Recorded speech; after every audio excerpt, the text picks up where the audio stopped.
encore une fois, avec la logistique de fou. Désolée pour ça. Allô tout le monde, bienvenue à la fin du rap, sur notre Instagram, bien évidemment. On a vraiment hâte de retourner en studio. On commence à parler, à penser, à peut-être retourner, mais on est comme pas sûr. Mais je pense que c'est comme ça pour toute la vie.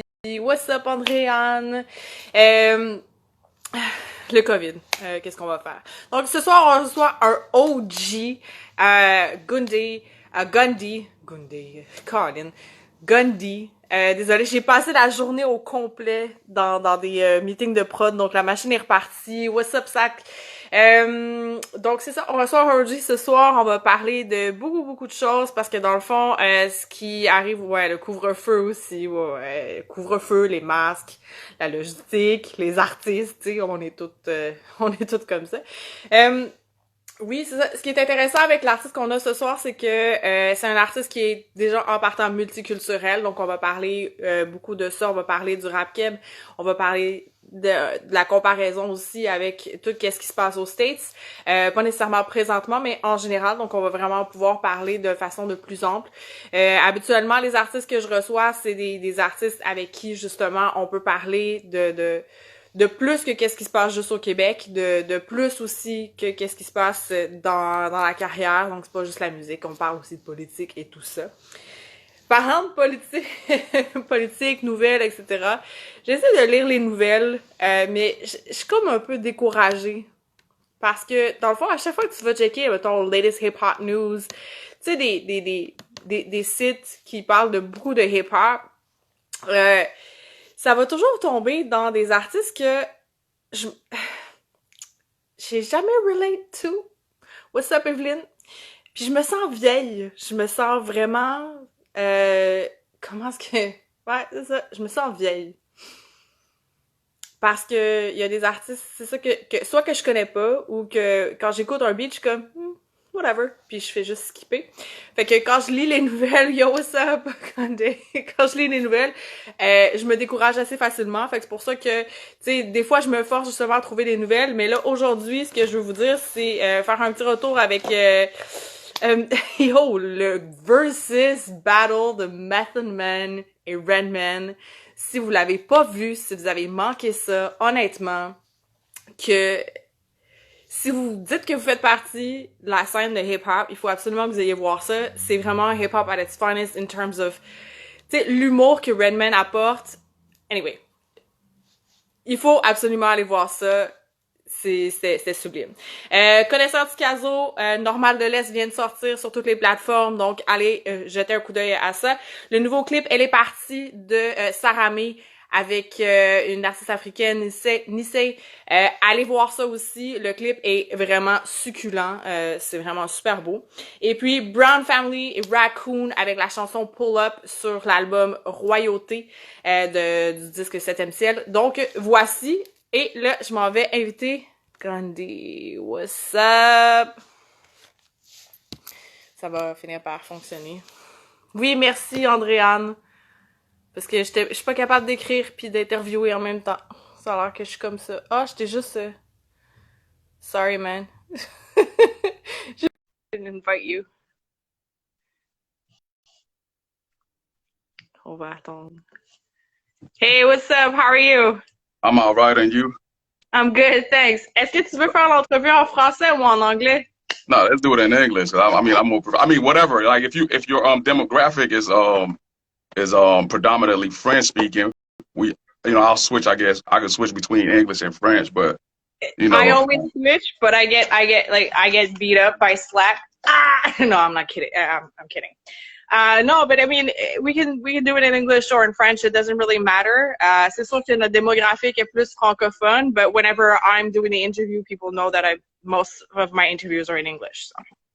It's whatever. I mean, if there are questions that are more, I guess, pertinent to your French demographic, we'll go there. If not, what I'm saying, we'll do what I'm most comfortable with.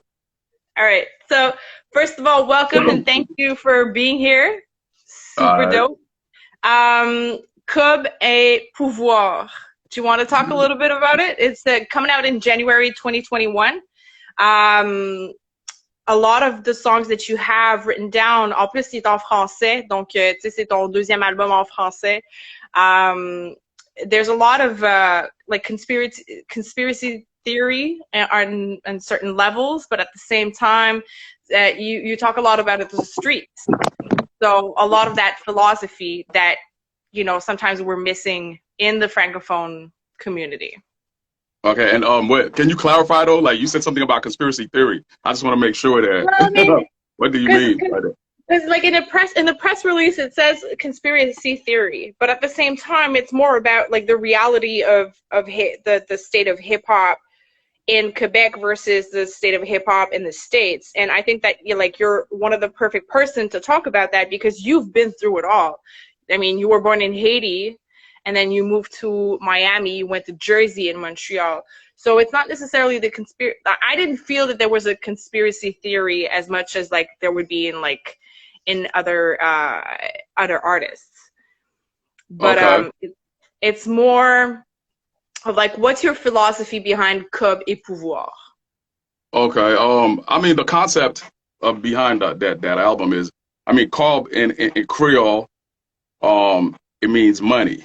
Right? Yeah. In English, et argent en français pour ceux qui sont the French background, yeah, but right? A lot of us in Montreal, I mean, we know Creole, we know the basics, so it's all good. And pouvoir obviously is power, so it's money and power. So it's like I'm taking a jab at the current, if you want to say, global or world mind state. And you know how they say art. Well, some school of thoughts adhere to this idea that art imitates life. I'm of that school of thought, right? So, and the greater culture of the world, and particularly in Western societies, right? You see, there's a big emphasis on attaining money and material wealth so that you can get access to power, right? So, I'm taking a jab, if you want to say, at that from a hip hop perspective. So I'm infusing, my experience, if you want to say, with the street and my experiences in the so-called Quebec music industry and tackling, this, if you want to say, worldview, this current worldview, and giving you my commentary on it. So that's the whole gist of Cob et Pouvoir.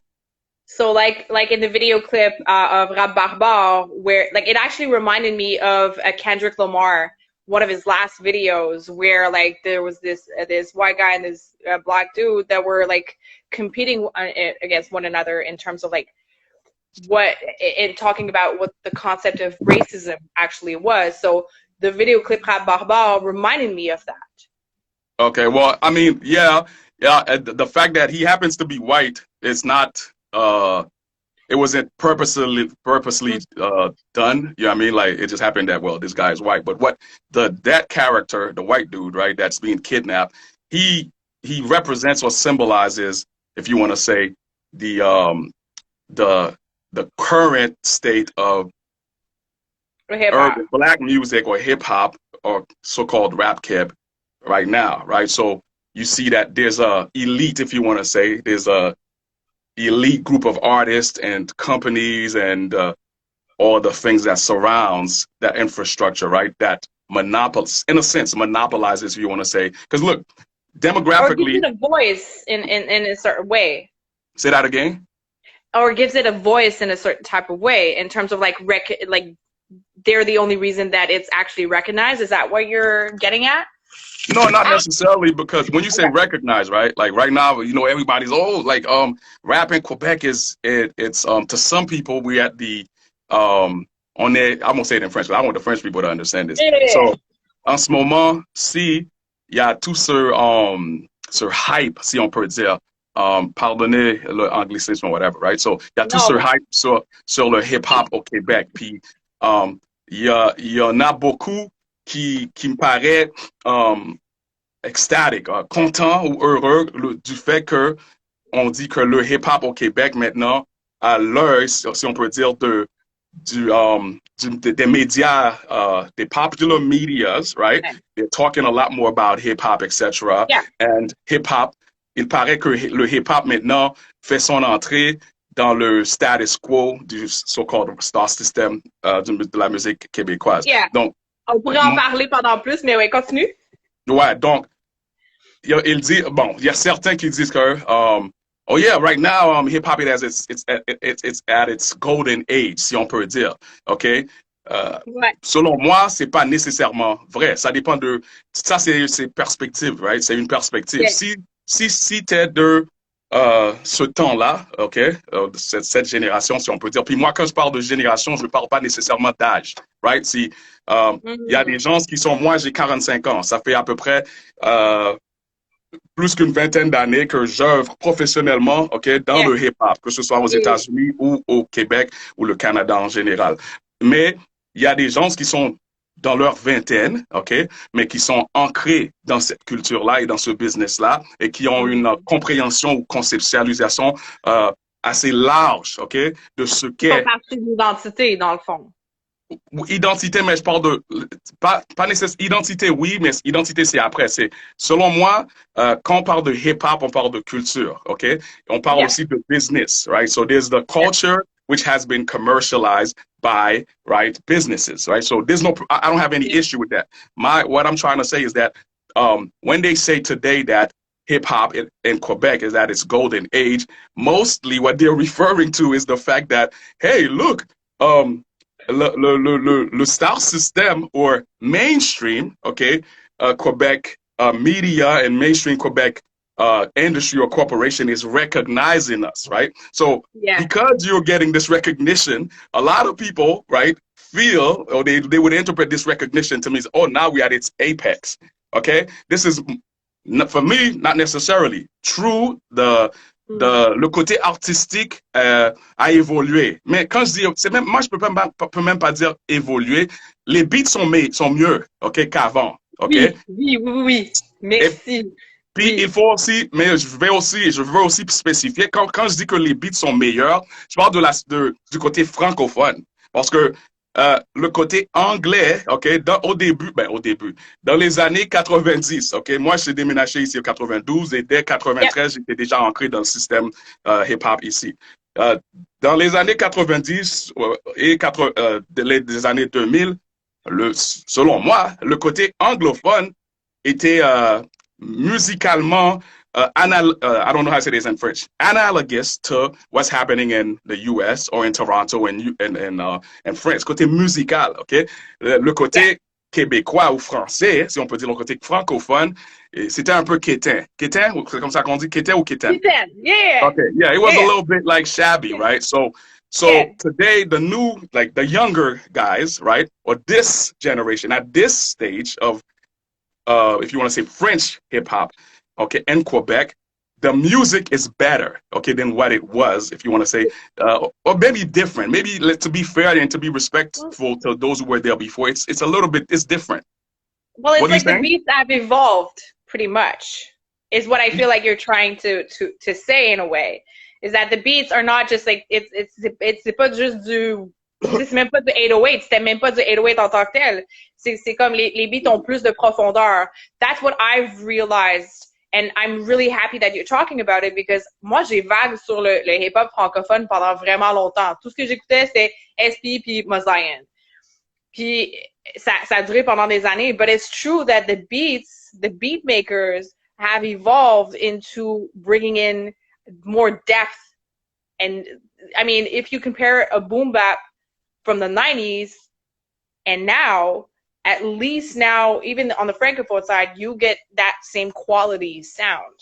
That's what I feel. So you're talking, I mean, so we could move on, I guess, from that stage. I think it's more of a, you're referring to the technical aspect, which the consumers, or the people who are fans or consumers, they probably don't, I don't know if they know.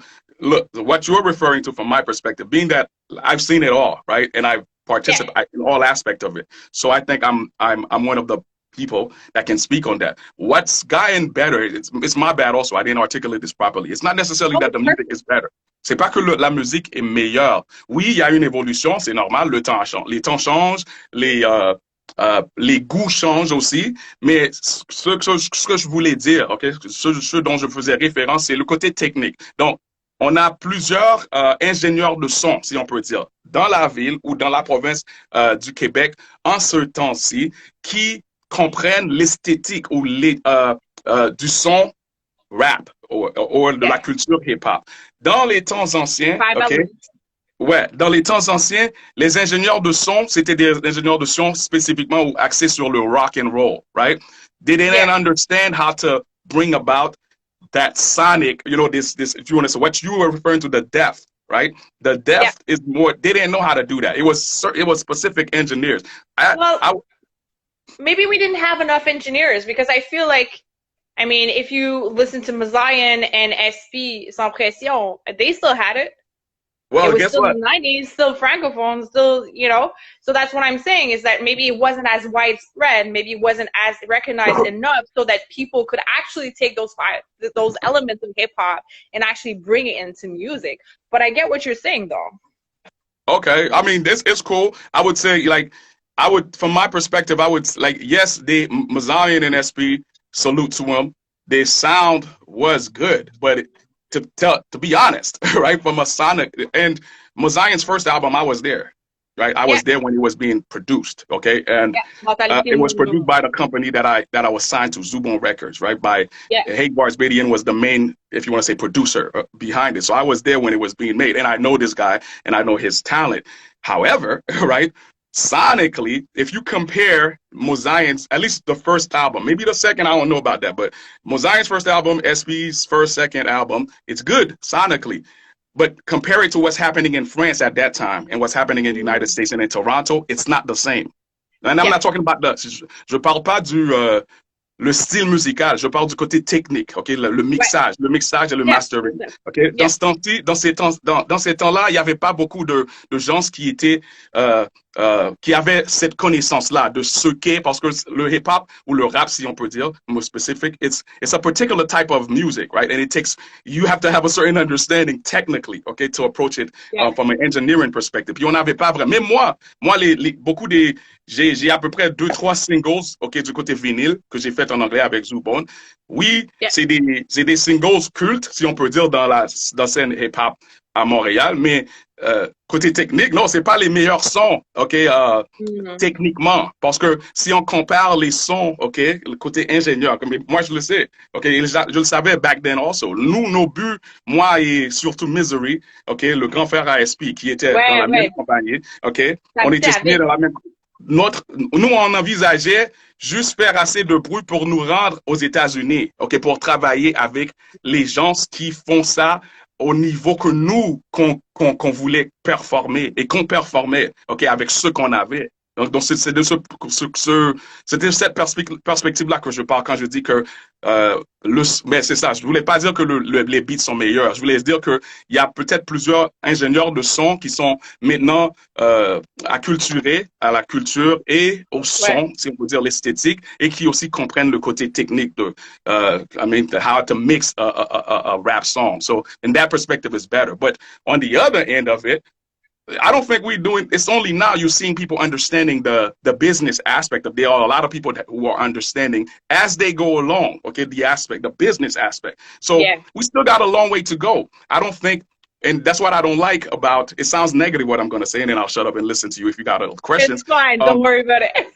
I'm being critical, but I'm being critical in the sense of to provoke people to do better, okay? So you can't be satisfied with, like, I find that in Quebec, music, okay? Not just music, but it's in general. On est satisfait avec peu. You understand what I'm saying? Like, you understand, like on est médiocre, okay? C'est pas, no, look, to be better, you have to understand your weaknesses and you have to acknowledge your weaknesses. You understand what I'm saying? So, okay, Beck, it's like, look, man, you know what it is? It's like, I was raised, like, rap is competitive, okay? Le hip-hop, c'est quelque chose de compétitif, okay?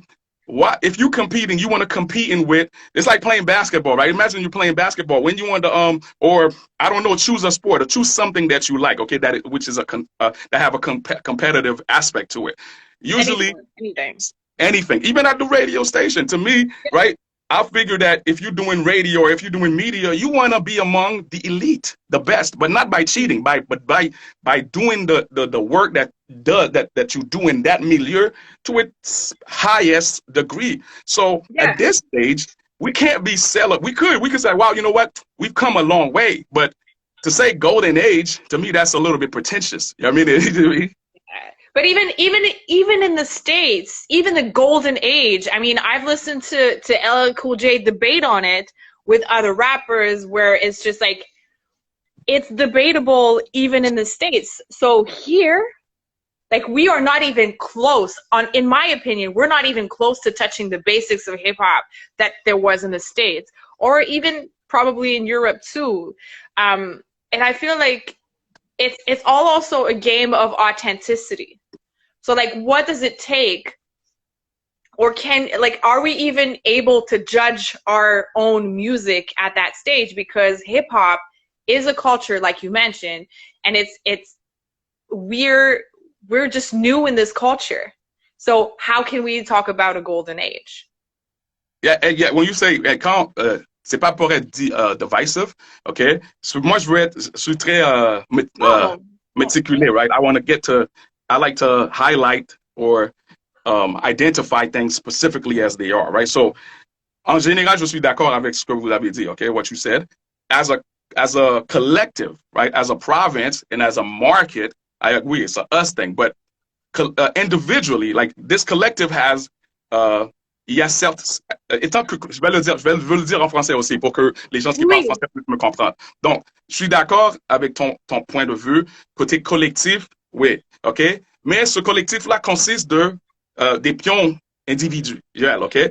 Chacun, on n'est pas tous ces pions-là ou les individus dont consiste, ok, ce collectif, ok, qu'on appelle pour l'instant le rap keb, right.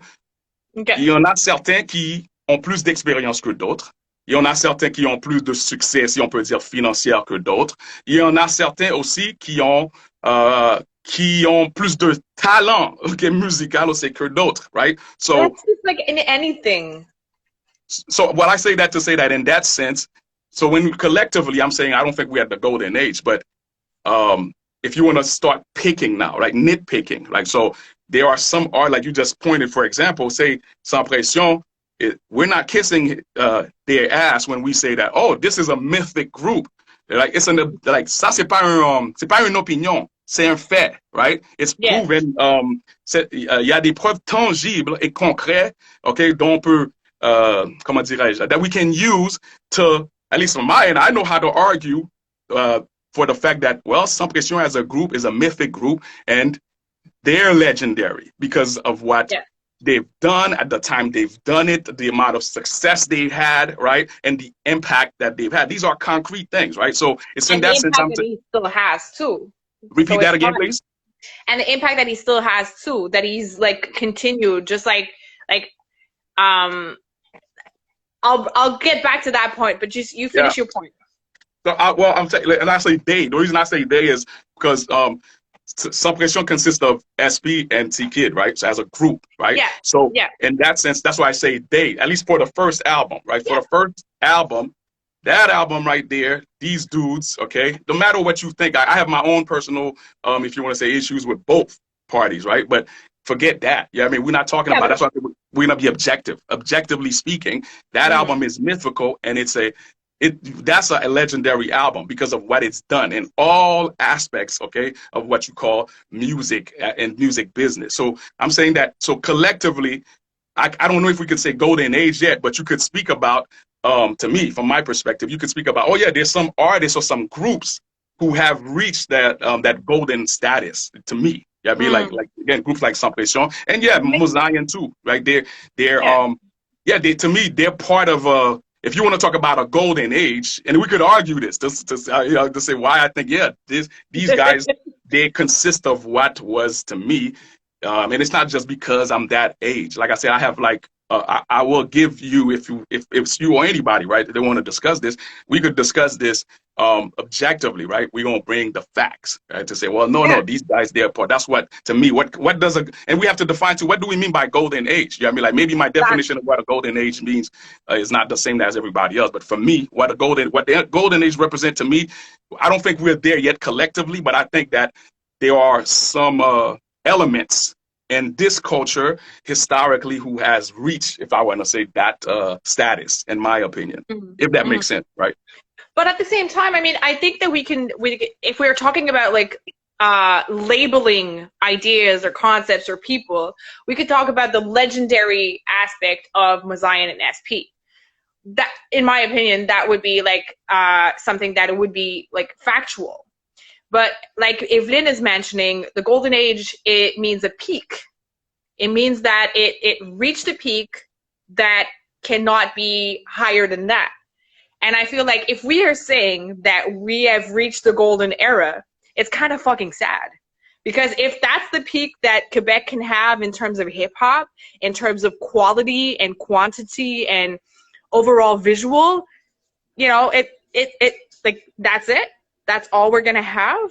Like I feel like if we're still debating what the golden age of hip hop is in general, like internationally, I mean, we have fucking 40 years to debate on. But in Quebec, we don't have that 40 years. Like, and we've had that like 15 years missing that the States didn't have. In between early 2000 and now, there's like a 10 to 15 years where like hip hop wasn't really heavy. It's not in the media. It's nowhere near the golden age. So that's why people are talking about how we're reaching a peak, just because we have a little bit of media approach, you know? And I have a question for you. So when you say like, you're not the first person who I heard said that, but I've never heard anybody like really validate this. So when they talk about this so-called 15-year gap, what 15-year gap? Because I don't recall, and mind you, right, I know what they're mentioning, what they're referring to, but to me it's bullshit, because at that time, the time they were referring to, I wasn't even on the scene. I was in Toronto, right? Yeah. But while I was out there, I still had my ears to the streets here. You still had an output of music here. Yeah. You know what I'm saying? So when people talk about, like, especially this generation, this like to me it's like, you're feeling yourself a little bit too much. Like, there's not a time in Quebec, like, well, from the time that I was here, I don't know, prior to the 90s, I can't speak on that. I mean, I got homies that probably could speak on that, but from the 90s on to now, there's not a time where, if you want to say generally, Quebec hip hop wasn't vibrant, right? It's okay. Like maybe some people weren't hip to what was going on. Maybe they weren't attuned to what was going on at those so-called 15 years of silence. They're not 15 years of silence. It's more. I'm not saying complete silence, because I know that people have been working, but I feel like we were reaching a peak around the time where Mazion brought Wyclef into the mix, and when like New York and Montreal were a little bit closer together, people were going to and fro, and we were building something. And I feel like early 2000, that kind of like momentum kind of just stopped and stalled. And that's where I say that, like, I feel like there's a gap, because now we're going back to those linking. We're going back to bringing back like Anglophone and Francophone a little bit more together. That's where I'm like, it's not complete silence, but there was like Musique Plus became Musique Moins, you know, just like a bunch of media or outlets or platforms kind of just like died out. So to me, that's what the gap really was. So that's even though the artists were still there. So you're talking about, so if I'm getting you right, like that's what I'm saying to what you're saying. It sounds more like it's you know, like publicized, like basically because of a lack of, because the media died out or dimmed down, Musique Plus, which was the qui était le médium, okay, par excellence dans ce temps-là, okay. Ouais, donc in that sense, they dwindled, right? Le fait qu'ils étaient plus là, donc il y avait moins de mais même là, moi, comme j'hésite à dire qu'il y avait pas. Pour moi, c'est ça. Moi, c'est le côté médiatique. If I can understand you, I think it's more. Well, media died down. The hip hop medias that were rising up stopped for whatever reason. They stopped. Musique Plus, which was qui était comme dit le centre de tout ce qui se passait côté, si on peut dire, semi-mainstream dans le rap au Québec. Ouais, exactly. Stopped. Then you didn't have a view, but the artists were still putting out albums and even traveling, right? So, like I said, I'm not cool with everybody. Like people were still like, that's why I say it's like collectively I hear you, but individually, there's a lot of people that I could tell you like that was making moves still in the U.S., including you said you referred to Mozion, for example. I mean, as far as I know, I mean, the dude Empress, he was still traveling back and forth and doing his work. So meaning that people didn't know, like it wasn't something that was the light wasn't on it, but people were still moving and active, right? Mais c'est parce que je pense que quand on parle de Golden Age, it adds the fact that like Golden Age is also like how heavy and how important and how recognized and how widespread it is. It's not just about the quality.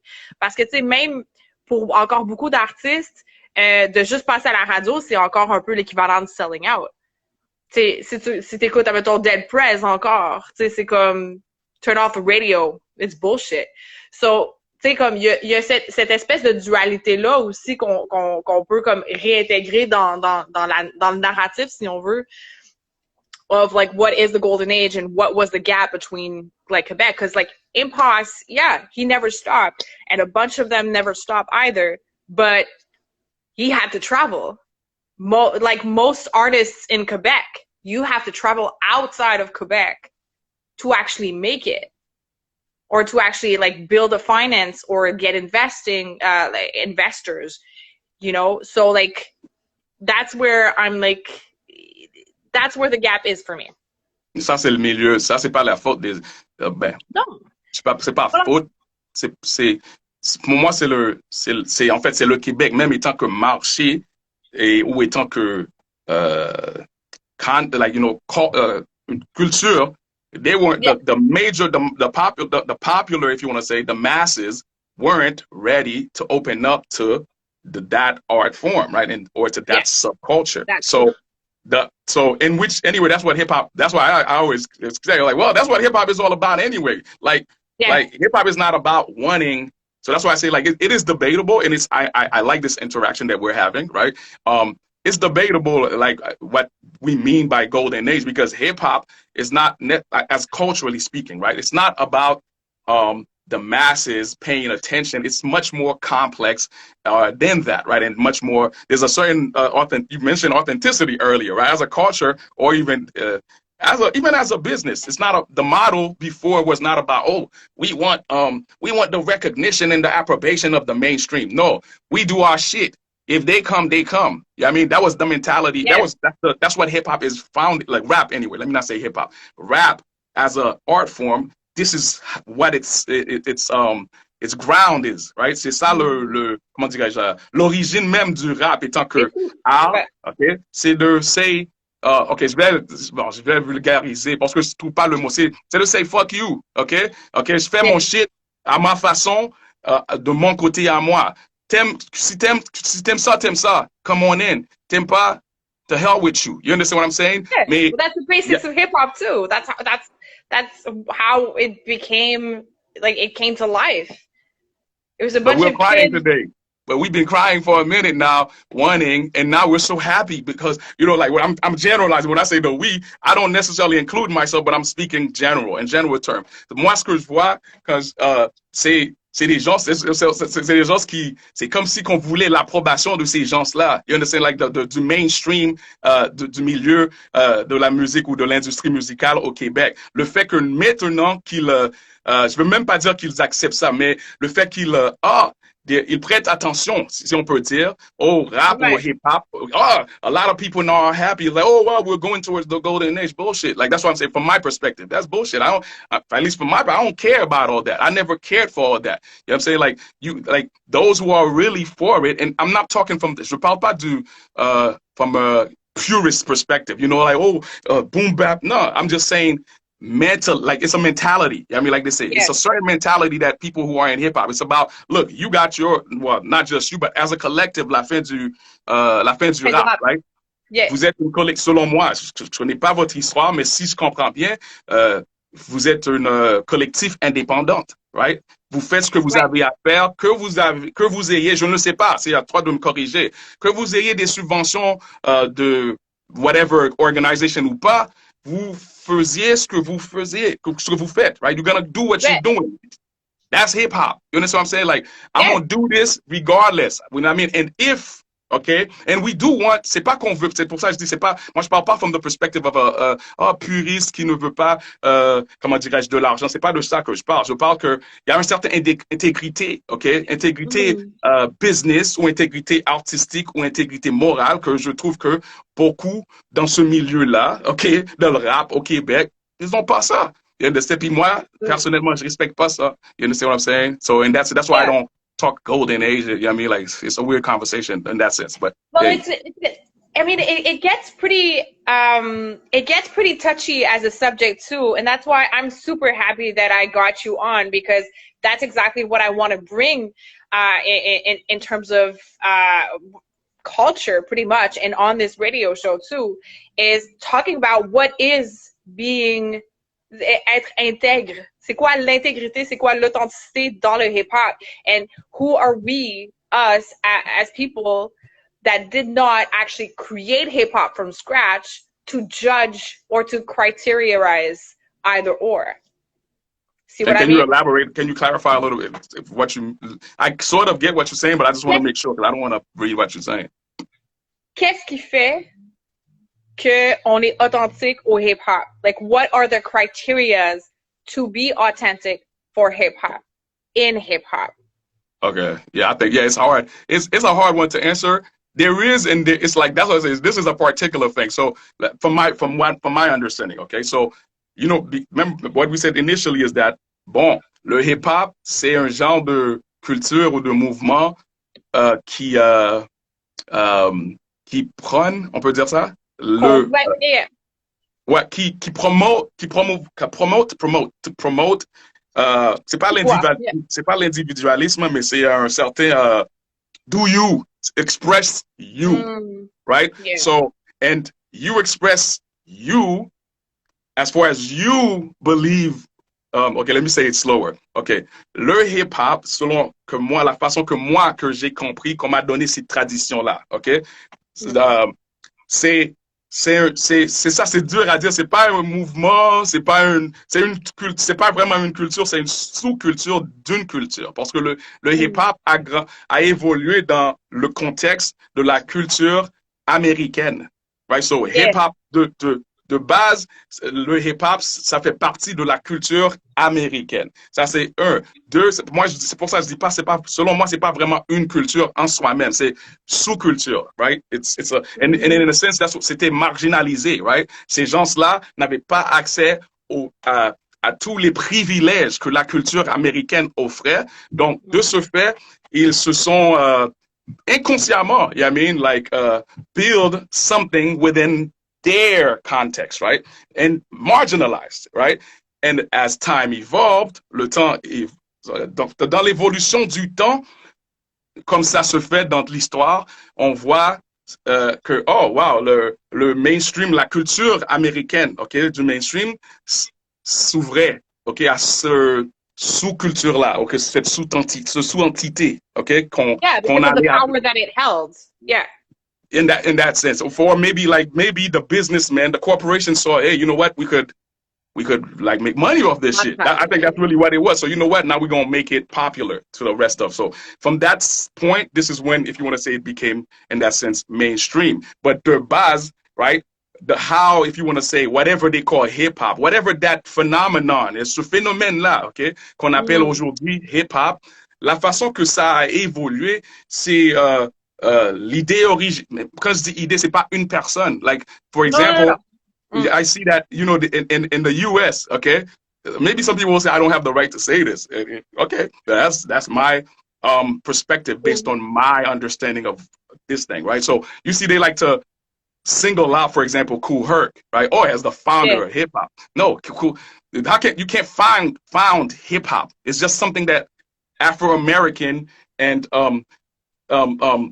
Afro-Hispanic people in New York, and even then, I ain't even gonna say just New York, and the Americas were doing. It's a way that they lived, right? When they say Kool Herc is the father of hip hop, I think, to me, they should be more specific. I think, oh, Kool Herc, even him, he didn't do it. It's not like he did something. It's not like he had an idea and said, hey, Eureka, je vais créer le hip-hop. Non, il participait dans un mode de vie, OK? C'est comme ça qu'on faisait les shit aux États-Unis dans les ghettos, OK? Les gens, et encore une autre clarification que moi que j'aimerais apporter, c'est souvent on dit que c'est une culture des jeunes. Non, c'était la façon d'être dans les ghettos des États-Unis. OK? Donc, cette façon d'être là, c'était pas juste des jeunes. You know what I'm saying? Il y avait des jeunes adultes, il y avait des jeunes, il y avait des vieillards. Dans l'historique ou dans le développement de ce qui allait devenir hip-hop, il se fait que c'est majoritairement les jeunes, OK, qui ont, c'est pas qu'ils ont eu l'initiative, but they're the one who participated, OK, and moi, ce que j'appelle la commercialisation, OK, de ce sous-culture-là qui est aussi de l'art, de rap, OK? The youth, they participate in the commercialization, but if you go in the hood, any hood in the USA, maybe they weren't doing it like they were doing it in the Bronx. As a matter of fact, entre parenthèses, beaucoup d'entre vous qui font partie ou qui ont un intérêt historique de cette culture-là ou sous-culture-là, je pense que vous le saviez bien, au début, dans les années 69, 70, OK? Les différents, les five boroughs, ils avaient tous leur propre façon de pratiquer ce qu'on allait appeler, OK, le hip-hop, right? Et c'est comme ces deux-là qu'a évolué ce qu'on allait appeler plus tard les battles, right? So just to show you, so when they say then, well, hip-hop was born in the Bronx and the father or the forefather is Kool Herc, pour moi, ça c'est, je sais pas comment dire ça en français, mais c'est une fallacy, c'est une historical fallacy, c'est une fausseté historique, OK? C'est juste que c'est comme dire que que Napoléon est le fondateur de la nouvelle République française. No, that's bullshit. Dans l'histoire, ce qu'on appelle ces gens-là, OK? Il n'est pas fondateur de rien, OK? That's what you say in English, a historical figure. C'est une figure historique, OK? Ou c'est de là qu'on parle de légende. C'est une figure légendaire dans l'histoire de la nouvelle République de la France. Donc, moi, la façon que je vois ce gars-là, Monsieur Kool Herc, no respect to him, c'est pas le père fondateur du hip-hop. Non, c'est un caractère historique ou légendaire dans l'historique de ce que allait devenir le hip-hop. Le hip-hop n'a pas, techniquement, le hip-hop n'a pas de fondateur. C'est la façon de faire des Noirs, si on peut dire. Et même avant les années 69, OK? Il y a déjà, moi j'ai déjà posté des vidéos des rappeurs de 1920. Yeah. Okay?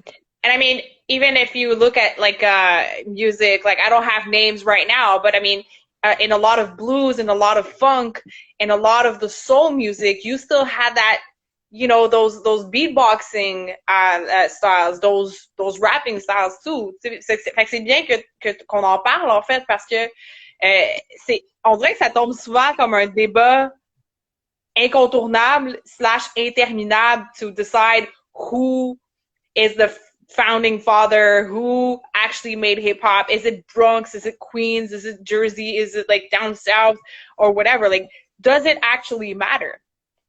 At the end of the day, you know? Exactly. It doesn't matter in a sense it doesn't. In the sense they're arguing for, I understand what they're arguing. It's a lot of ego really that's doing that. But that's something else, right? So in that sense I understand why it matters. But from a historical point, right? For like si moi je prends mon chapeau d'historien, no, it does. There's no, comme je te dis, pour moi c'est un fait. Like je sais, look, Kool Herc lui-même vient de la Jamaïque, ok? Le style, ok, de DJing, ok, qu'il amenait au Bronx, c'est ça qu'on faisait à la Jamaïque. Et quand je dis à la Jamaïque, c'est dans le quartier où lui il évoluait. Dans les autres quartiers en Jamaïque, on faisait la même chose à leur façon, à eux, dans le South of the United States, comme je l'ai dit, dans les années 1920, etc., aux États-Unis, OK? Look, les gens se rappaient déjà. C'est ça le rap, c'est ça que c'est. Rap en anglais, c'est un slang, OK? C'est un slang pour dire parler ou converser, OK? That's what, yo, I'm rapping. You know, yo, look at this chick and this dude over there rapping on the corner. That means, oh, look, they're talking to each other. They're communicating, right? C'est de là. So, le rap, c'est l'art de communiquer. Communiquer quelque chose, un sentiment, une idée, etc.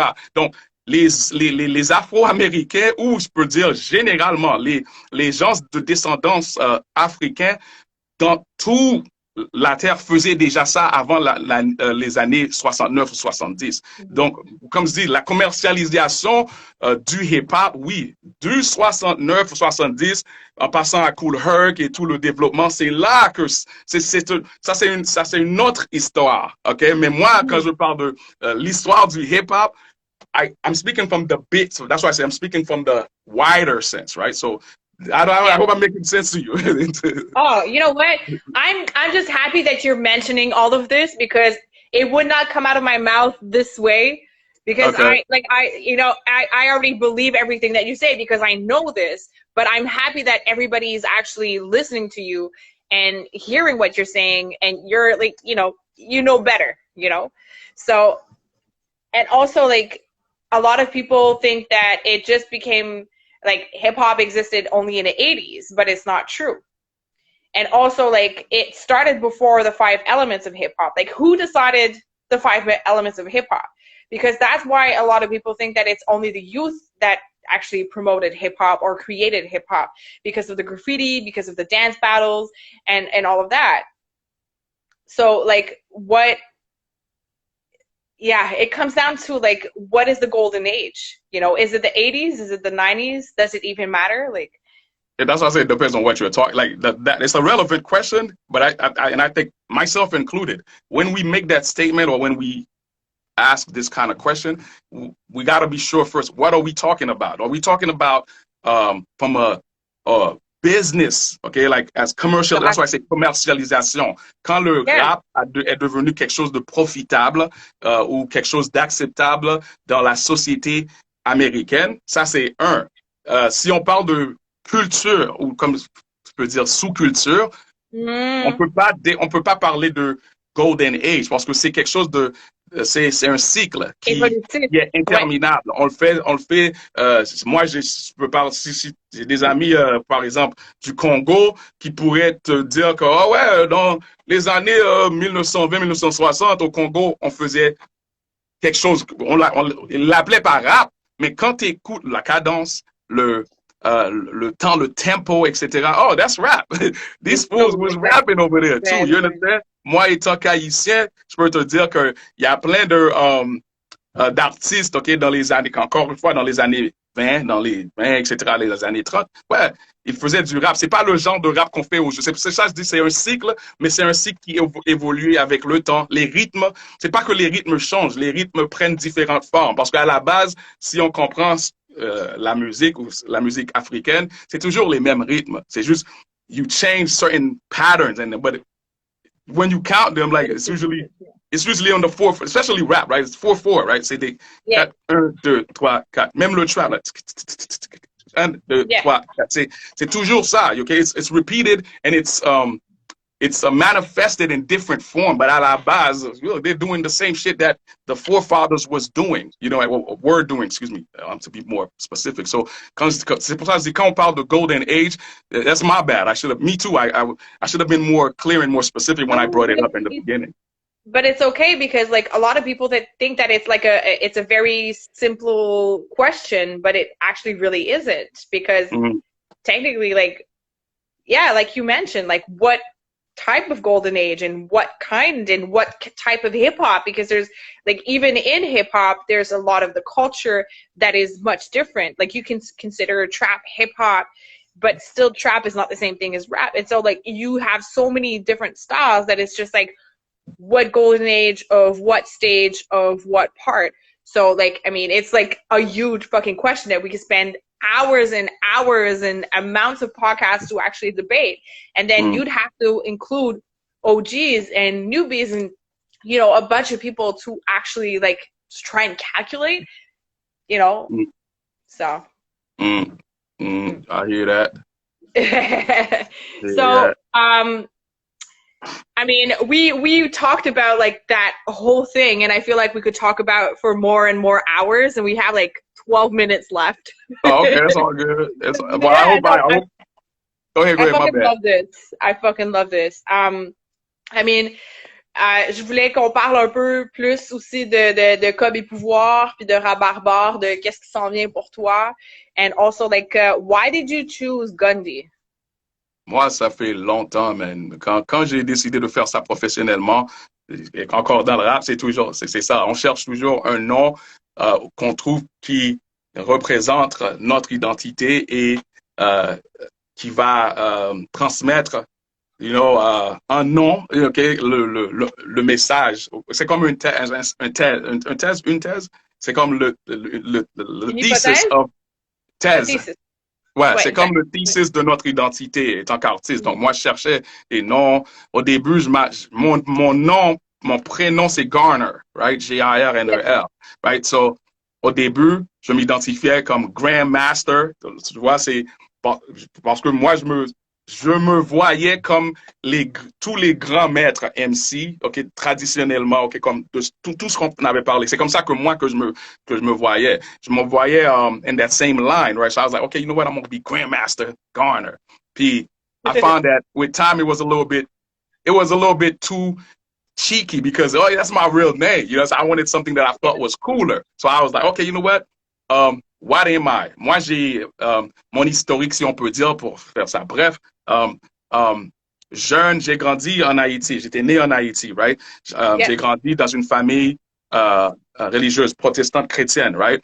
Yep. Euh, Puis mes deux parents aussi, si on peut dire, ils faisaient partie de la classe moyenne en Haïti. Donc, c'est si on peut dire, des intellectuels. Like, ma mère est psychologue et plein d'autres Yeah. choses. Professeur maintenant à Ottawa. Mon père, il était comptable, travaillait dans le gouvernement.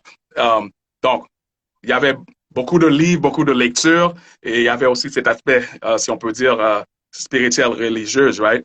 Donc, Yeah. en grandissant, quand on a déménagé aux États-Unis, en Floride, OK, mon père n'était pas là. OK, mon père, il n'avait pas reçu un visa, OK, to get to the United States. Donc, moi, ma mère, ma grand-mère, mes deux petits frères et ma petite sœur, c'est nous qui a eu nos visas, puis on est dans les années 80, OK? Yeah. Mid-80s, on est rendu aux États-Unis. We ended up in the hood. So, venant, comme si je ne vais pas rentrer dans le profondeur, on n'a pas assez de temps, mais ma mère, venant d'Haïti, où on faisait partie de la classe moyenne, now, we ended up in the ghetto, in the hood. Okay, 112th Yeah. Street, 6th Ave, Northwest 6th Ave, right? In Miami, où on n'était pas des citoyens américains, on n'avait pas, on n'avait pas de statut légal, ok? Donc, ma mère a dû, elle est retournée à l'école, ok? I forgot what she was doing in university over there, mais en même temps, she had to work and become aujourd'hui, on appelle ça un préposé, mais elle n'était pas un Ah, préposé préposé professionnel. bénéficiaire. Ouais, mais c'est même pas, elle, c'était pas quelque chose de professionnel. C'est comme, il y avait les petites mères à Miami Beach, les grands-mères, OK, où Mhm. leur famille voulait quelqu'un to take care of them, like when they couldn't, quand ils voulaient aller chier, C'est etc. une gardienne. Donc, c'est pas quelque chose de mauvais. C'est juste pour answer your questions. It's never, for me, c'est jamais simple. There's always something behind it, right? So, Yeah.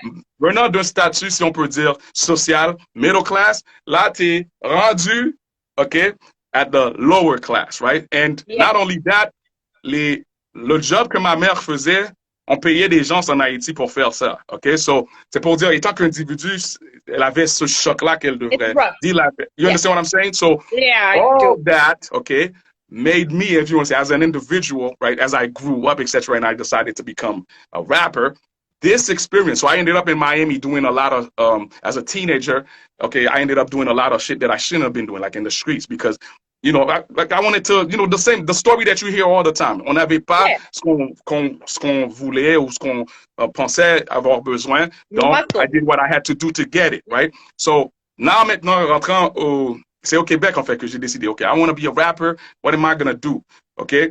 les gens qui me connaissent, ok, de ce temps-là, c'est que j'étais tout. La façon que je suis aujourd'hui, c'est comme ça que j'étais, ok. I'm just a little bit more refined and more knowledgeable, mais j'étais toujours quelqu'un qui était intéressé aux livres, à l'histoire, à la philosophie, etc. Right, so there was this aspect of me, ok. Puis je suis aussi un, comment dire, un tête chaud, ok. C'est ouais, ben, même Missouri disait peut-être c'est parce que j'ai le Napoleon complex, le fait que je suis short, right? And everybody else probably like, so, you know, I'm always on my shit, right? So I was like, okay, so I need a name that represents both that, okay, cette dualité-là, ok? Donc, j'ai pris Gun, G-U-N, qui une arme, ok, qui symbolise cet aspect-là, l'aspect brut, l'aspect raw, l'aspect street. Puis DI, si on peut dire qui est l'aspect intellectuel, philosophique, spirituel, religieux.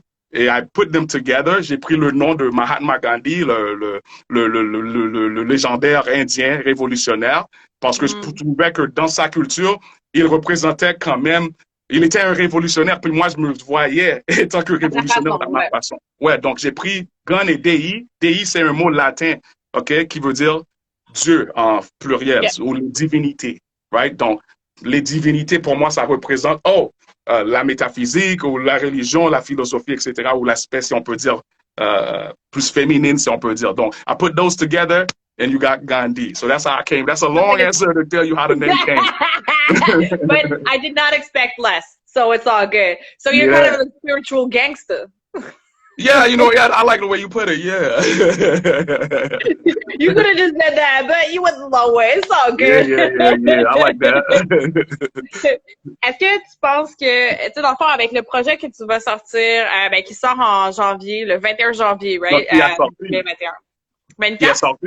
Non, c'est déjà sorti. C'est déjà sur le marché. Hein? Ça. Yeah. Non, j'étais comme, mais pourtant, tu sais, comme si, ouais. My bad. Yeah, Donc, avec ce projet-là, dans le fond, ton idée, c'était est-ce que c'était de serve as a teacher to the culture? Oui et non, parce que je voulais, comme je dis, je trouve que, look, de base, moi, je suis pas un rappeur francophone. You know, c'est like, je pense que ben, ceux qui écoutent peuvent le voir, l'accent, la façon de... Moi, là, pour te parler, je m'exprime assez bien en français, mais ça me prend... Dans ma tête, il y a plein de choses qui se passent. Je parle en anglais, créole, puis c'est ça quand on dit ça en français, OK? Donc, moi, je trouvais que le rap, dans ben, dès que j'ai fait mon premier album en français, le Grand Moon, OK? Quand j'ai fait cet album-là, c'est parce que je voyais la scène, c'est dans le temps où les nouveaux aujourd'hui qui sont dans l'étape, they started bubbling up, you know, les Enemas, les 514, etc., right? So, I felt that there was something missing, you know what I'm saying? Like, to me, it was always the same thing playing, et puis, il y avait, selon moi, it's like a hubris, comme on dit. C'est comme une certaine arrogance culturelle que je trouvais qui n'était pas vraiment justifiable. Donc, ça prenait quelqu'un qui, selon moi, qui a assez d'expérience dans la scène, you understand what I'm saying, et intellectuel aussi, and aussi from a street perspective, like, qui est pas un sucker, to say certain things, right? So, I said, you know what? Puis on vit au Québec. La majorité des gens, moi, que je sortais des produits en anglais ici, OK, quand je targetais le marché ici, OK, wasn't doing too well because my mentality is an American mentality, right? So there's a lot of stuff that I'm talking about. The references are from over there. So if I'm not on a major label and une autre chose, c'est aussi ici, malheureusement, on a beaucoup de ce qu'on appelle, pardonnez-moi l'expression, mais c'est la meilleure façon de le dire, des dick riders, right? Les fans et les artistes sont tous des dick riders, ok? Comment on dit dick riders? Ass kissers. Comment on dit ça en français? C'est quoi le terme?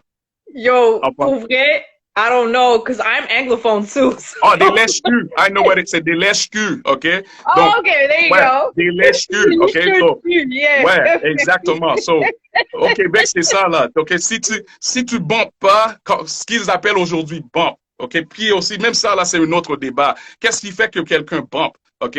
Il y a tout le phénomène de fake views, OK, qui est dans ce temps-là, OK? C'était ça la discussion, puis c'était réel. J'ai des preuves, OK? Plusieurs articles. C'est comme ça que c'est partout, OK? Même aux États-Unis. Donc, il y avait tout ça. Donc, moi, je voulais add my 2 cents. Je savais que, okay, I wasn't popular and I'm an older guy, but I still, like I said, see, I'm hip hop in that sense, right? Well, it don't matter. I'm still going to say my piece. They don't listen today. They're going to have to, it's going to be there. So it's going to be there as a reference for you one day to go back to. Even if it's 10 years, right? My shit's going to be there for you to go back to. Oh, yeah, somebody did, at this time, somebody did say something, right? So j'ai pris la décision de faire ça en français. So the people here, puis aussi, je voyais l'évolution.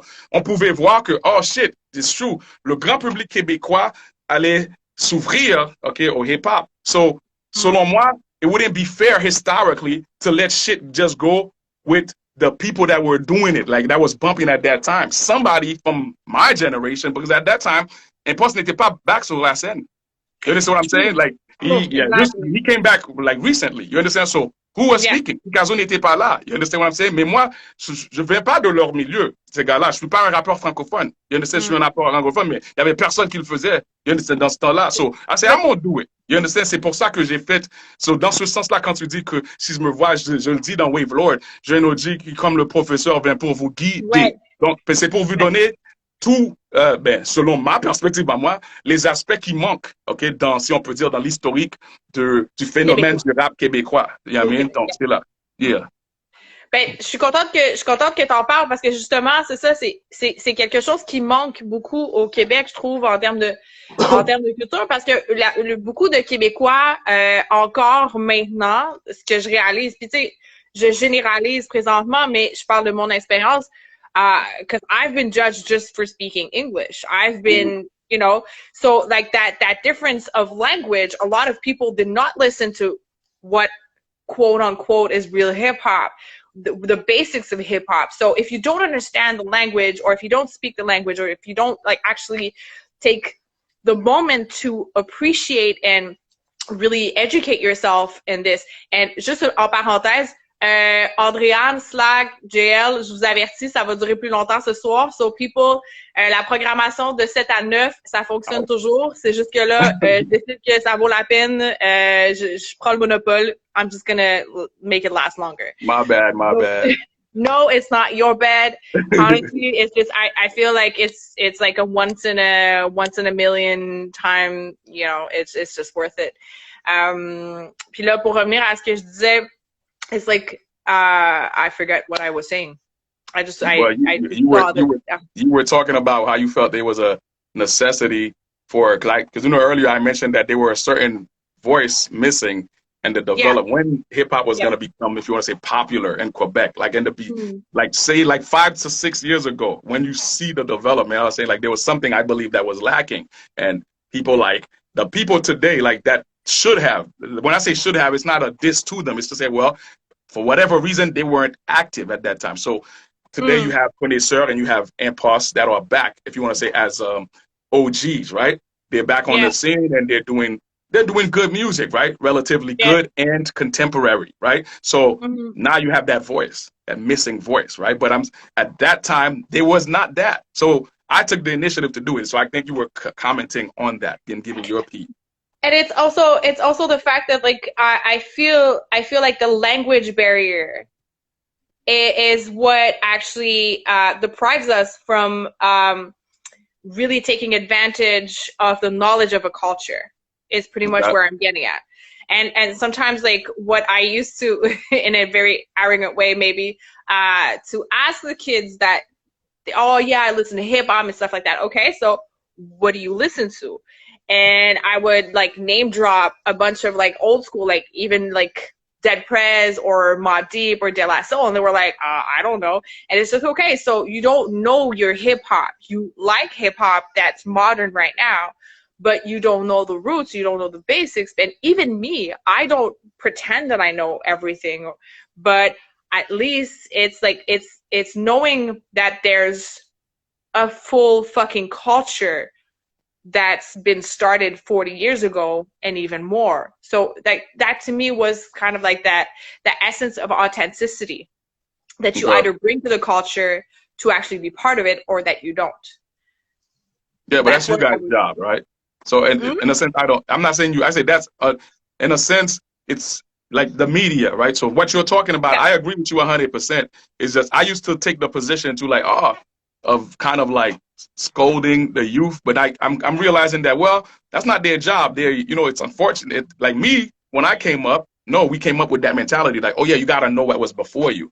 And this time and age, unfortunately, right, that's not how these kids were taught, right? That's not how they received, if you want to say, the tradition. So in that sense, it's not their fault, and they don't really have the initiative themselves to even do the research themselves, right? But is it our job to actually media, teach?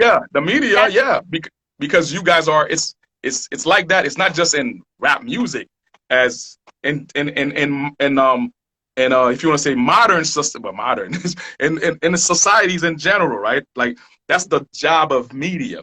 That's I think the term itself, right? C'est mediate, right? C'est un médium, c'est quelque chose qui est entre le peuple et, si on peut dire, les grandes structures, right? Donc, vous, les gens du média, c'est pour ça que moi aussi, je sais pas si j'y allais, mais j'étais très critique, I was very critical, okay, of dans ce temps-là aussi, quand j'ai décidé de faire quelques rap anyway en français, j'étais très critical. I was very critical, not critical. I was very harsh, if you want to say, on les soi-disant nouveaux médias, parce que je trouvais que beaucoup de ces gens-là n'étaient pas qualifiés pour faire ce job-là. Parce que c'est comme des gens qui ont eu, c'est ça, je comprends, c'était des initiatives de business, right? Il y avait un manquement, puis beaucoup de ces gens-là, qui sont encore là aujourd'hui. So from a business standpoint, you gotta salute them. Mais du côté socio-culturel, nah, G, you're not qualified, and you're not even trying to, and non seulement que t'es pas qualifié, ou vous êtes pas qualifié, je généralise, ok, c'est pas pour être insultant, moi je fais de la critique, right? So, non, vous n'êtes pas qualifié et vous avez même pas, le même critique qu'on peut avoir pour les soi-disant jeunes rappeurs ou les jeunes fans du hip-hop. Moi, c'est la même chose pour les médias ici. C'est, look, vous n'êtes pas qualifié, mais vous n'avez même pas ce désir, ok, d'aller vous ressourcer, ok, pour avoir l'information. So that you can transmit it to everybody else. You understand what I'm saying? Parce que c'est vous autres qui, c'est ça, là c'est clair. Quand on dit, oh, quelqu'un ne bombe pas, c'est pas juste les views qu'ils achètent ou ceux qui sont authentiques, qui ont des vrais fans, ok, qui accumulent ces views-là à cause de leurs fans, mais il y a aussi l'effet médiatique, le fait que, the media, the so-called media, are gonna jump on a lot of, oh, c'est lui qui fait du gros show, ok. Bon, je lui veux, et c'est normal, c'est un processus qui est normal, ça c'est comme ça que fonctionne la machine. Mais, de l'autre côté de la médaille, vous avez aussi de la responsabilité. Mais c'est comme vous voulez. Moi, c'est mon critique, ok? Mais obviously, you guys are going to do it. Say what? No, but I say absolutely, but that's the reason that we have you on too. Is that no? I appreciate it. I appreciate y'all. Y'all one of the few who have taken that initiative to allow me to come. And not that I'm seeking it, but the opportunity came. I was like, okay, cool. Andrian, let me know. I'm like, yeah, let's do it. It's no biggie. You know what I'm saying? But a lot of people, and it's not just me. Like you could look, man. You don't want to talk to me. I'm not the know-it-all of all. But there are plenty of people, whether it's here or you could reach out on Instagram, the internet facilitates communication today. You could decide today if you want to talk to Cool Herc, send him a DM. If you do it properly, he may answer. Yo, so I came this close to meeting Havoc.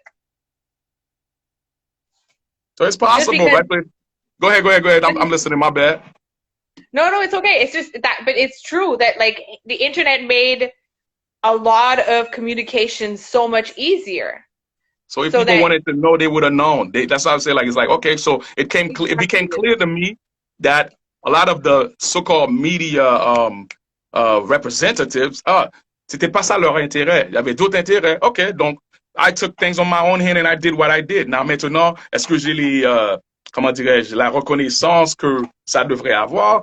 Like I said, doesn't matter because c'est là. Okay, it's right here now. Okay, so people have that one day, somehow, some way. Quand le temps viendra, et la nécessité, okay, will make people want to know. Then I'm gonna be right here. You have access to my shit on Spotify. You know, so you can go check out GunDei on Spotify. You understand? So I'm not hungry. You understand? Like I'm hungry, but I'm not starving for fame. I'm not starving for financial gain. You understand? I'm like, thank God, I'm comfortable. You understand? In my context, you understand? I'm making money to sustain my life, to pay my mortgage, to pay my bill, to take care of my kids, and to fund my career. I don't got no grants. I don't even believe in that shit. You understand? I don't think it's. I think that. Go ahead. Go ahead. Do you feel relieved by that? By that Of comfort? course, that's what rap. That's what I told you. That's. I not only feel relieved, I feel like I'm gonna say this is gonna sound. It's not sexist, okay? But I'm speaking from a male perspective, right? So I feel like a man. You understand? It's like, just like you should, like when you. It's like look, or you feel like. What's the term? I'm looking for a term that's general. Like you feel like quelqu'un accompli. Quand Exactly. on prend notre vie en main. You understand what I'm saying? Et on se bâtit. Nous-mêmes, okay? Like, you know, what they call, quand on dit le mot self-made, they misuse it, but moi, c'est de cette façon-là que j'utilise le mot self-made, ok? C'est quand quelqu'un se prend en main, ok? Et prend ses responsabilités et bon, je sais pas si on peut dire ça en français, en anglais, on dit actualize themselves, right? Se manifeste ta destinée, ok? Tu t'actualises dans ta réalité. Ça, c'est un feeling que, like, yo, if you never had that feeling, you need to, like, that's a real feeling of, that's what it is to be human to me, right? It's to actualize self.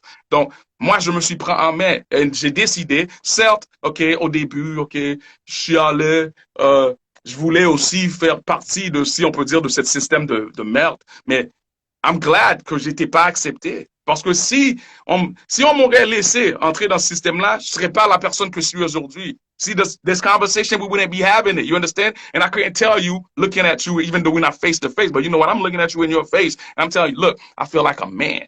You understand what I'm saying? I'm proud. You understand what I'm saying? Like, straight up. You know, so quand les gens, beaucoup de ces rappeurs-là pensent que, oh, tu es un boss parce que t'as quelques stacks. You know what I mean? Like, dude, cars, money, bitches. Dude, anybody could do that. You understand? Like aujourd'hui, là, pick a hustle. I got plenty of homies, myself included. You understand? Like, I could pull you a stack. You understand? That's not it. You understand? To be a boss, that's what I'm saying. The term, when you say, yo, I'm a boss. That's why it's basically what I'm telling you when I say, no, I feel like a man because I take my life into my own hand. And I'm not out here complaining anymore, begging the government to recognize me, to give me some money to do what I want to do. You understand what I'm saying? Like, c'est ça, je te dis que des fois, je vois ces rappeurs ou ces DJ ou ces produits. Like, how could you be, like, to be, how could you call yourself a man or a woman? Quelqu'un accompli. Ne pleure pas. C'est des enfants qui pleurent, okay? Yeah, it's kids that do that. You understand? Like a child waits for someone else, okay, who has more, if you want to say, understanding and more, not capacity, more resources, okay, which is normal because they're a child. They're coming up. But how can you be a grown-ass woman and a grown-ass man and begging and crying for somebody else to give you what you should do for yourself? You understand? So, c'est de ce point-là que je te dis, mais certes, moi, c'est moi le vrai boss. You understand? Like, dans le rap game au Québec, non, sérieux, parce que beaucoup d'entre eux, I mean, c'est pas tout, I mean, mais moi, beaucoup d'entre eux, certes, OK, you at le niveau de succès qu'ils ont, et c'est pas la jalousie qui fait ça, comme je dis, moi, je suis très... I'm satisfied. I'm very content with what I got. You know what I'm saying? Like, I'm not going to start telling y'all what I got. You understand what I'm saying? But you can see it. You know, you can hear it in my voice. When I do my videos, you're going to see it. I feel like I'm the shit. You understand? And I really do feel like I'm the shit. I'm not faking it like most of these guys. You understand what I'm saying? Exactly, like, exactly. Because there's no faking it. Dude, it is what it is. You know what I'm saying? And I'm saying the reason that I feel that I can have that, okay, and that I could even dare, I'm not speaking from, see how I'm speaking to you. Like some artists, they do it out of, that's what you call male machismo, right? Like you hold your hand on your dick and you think that makes you a man. That's not what I'm doing. Notice what I told you, right? That's cars and chicks and there you go. No, that's not what makes you a man. You know what I mean? Like, cool. A man who actually is accomplished can provide himself these material things, but it's not because you can provide yourself the material thing that you are necessarily a man or a woman. You understand what I'm saying? It takes there's more. That's why I say you have to take on your responsibilities as a man or a woman. You understand? So from that perspective, that's what I'm telling you. Yeah, man, I feel good. Thank God. You understand? Because I'm not here crying and begging these people, right, to make me what I believe that I should be. No, I'm doing that my damn self. No, take that back. I'm doing that my blessed self. You know what I'm saying? Yes, that's it. You know what I'm saying? Yes, yes. And that's That's the basics of hip hop too. That's like we talked about earlier. Yep. It's like you do you. There you go. In the process of doing it and how you do it, that's how defines how hip hop you are in a certain way. Yeah. And that's how I define it too. Being a rapper. Yeah. What you were saying? Not saying I say I agree with you. If we want to talk about culturally what people are saying when they say, "Oh yeah, I'm hip hop," in a sense, that's exactly what it means. It's for you to do for self. It's for you to actualize, so to become somebody, to make yourself somebody, no matter what the circumstances, no matter what other people say, no matter how much they try to block you. You understand what I'm saying? That's why hip hop resonated with the world. One of the reasons is because it's one of the art form, if you want to say, or the culture, or subcultures, or phenomenon, right? That actually, it's not that it gives people, but you can actually resource yourself positively or negatively, right? In this culture or in this music genre to boost yourself. You know what I'm saying? It's like, that's why you see a lot of people, they go to gym, like, what do you think they listen? They might be listening to some DMX and shit. You understand what I'm saying? Or they might be turning up. You understand? So, you know what I'm saying? Like that. That's what the essence of that thing, that music and that culture is all about. You understand? But a lot of people here, what I've realized over the years is like, that's it, you know, it's like they're faking it. You know, it's like, oh, you see Future doing this, or Migos, and then, oh yeah, it's all about hype and clout. There you go, but it's not real. It's not authentic. You don't really feel. If you felt like Future and Migos, I would see it. You understand what I'm saying? Like, and you would not be Migos. You would be something else. You understand what I'm saying? Like, but it's not just that. It's also like the Little Thug and the Little Baby and all those rappers. I was mentioning it before you got on, that I was looking at the news and I was like, yo, like half of these rappers, I might have heard of them. I might have listened to them, but it's just like it's a bunch of artists that don't necessarily bring anything new.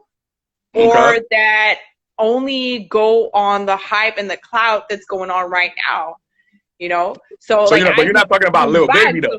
You're not talking about Lil Baby. You're not talking about Lil Baby though. You're not saying Lil Baby's not a real artist, right? Huh? What?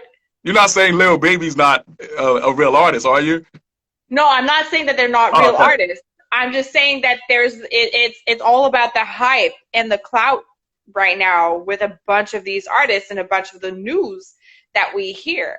Like even the like hot news hip hop and all those medias, all they talk about is like who did who and all of like, how can I say it? Like, who was it? It was F9.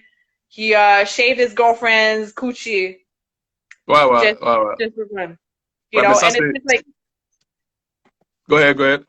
Non, mais ce que je veux dire, c'est que c'est comme si on parlait de médias tantôt, on parlait d'authenticité, on parlait de hip-hop, puis à quel point les médias ont comme un pouvoir, justement, de educate people, and they don't use it. Well, that's what I was talking about earlier, is that it pisses me off that some media don't use their power to educate us with useful things. Like, what did the artist actually talk about, and what is he building aside from having his new car? Like, who gives a shit if he has a new car? But can we talk about his music, though? It's more where I was going. No, I agree. Je pense, I'll shut up after this, for real. Je pense que ces nouveaux médias-là, OK, c'est, si on peut dire, le problématique, ce sont les médias hip-hop sont devenus des, je sais pas si c'est ça le terme en français, des bottins. You understand? Like, you know, tabloids? Yeah.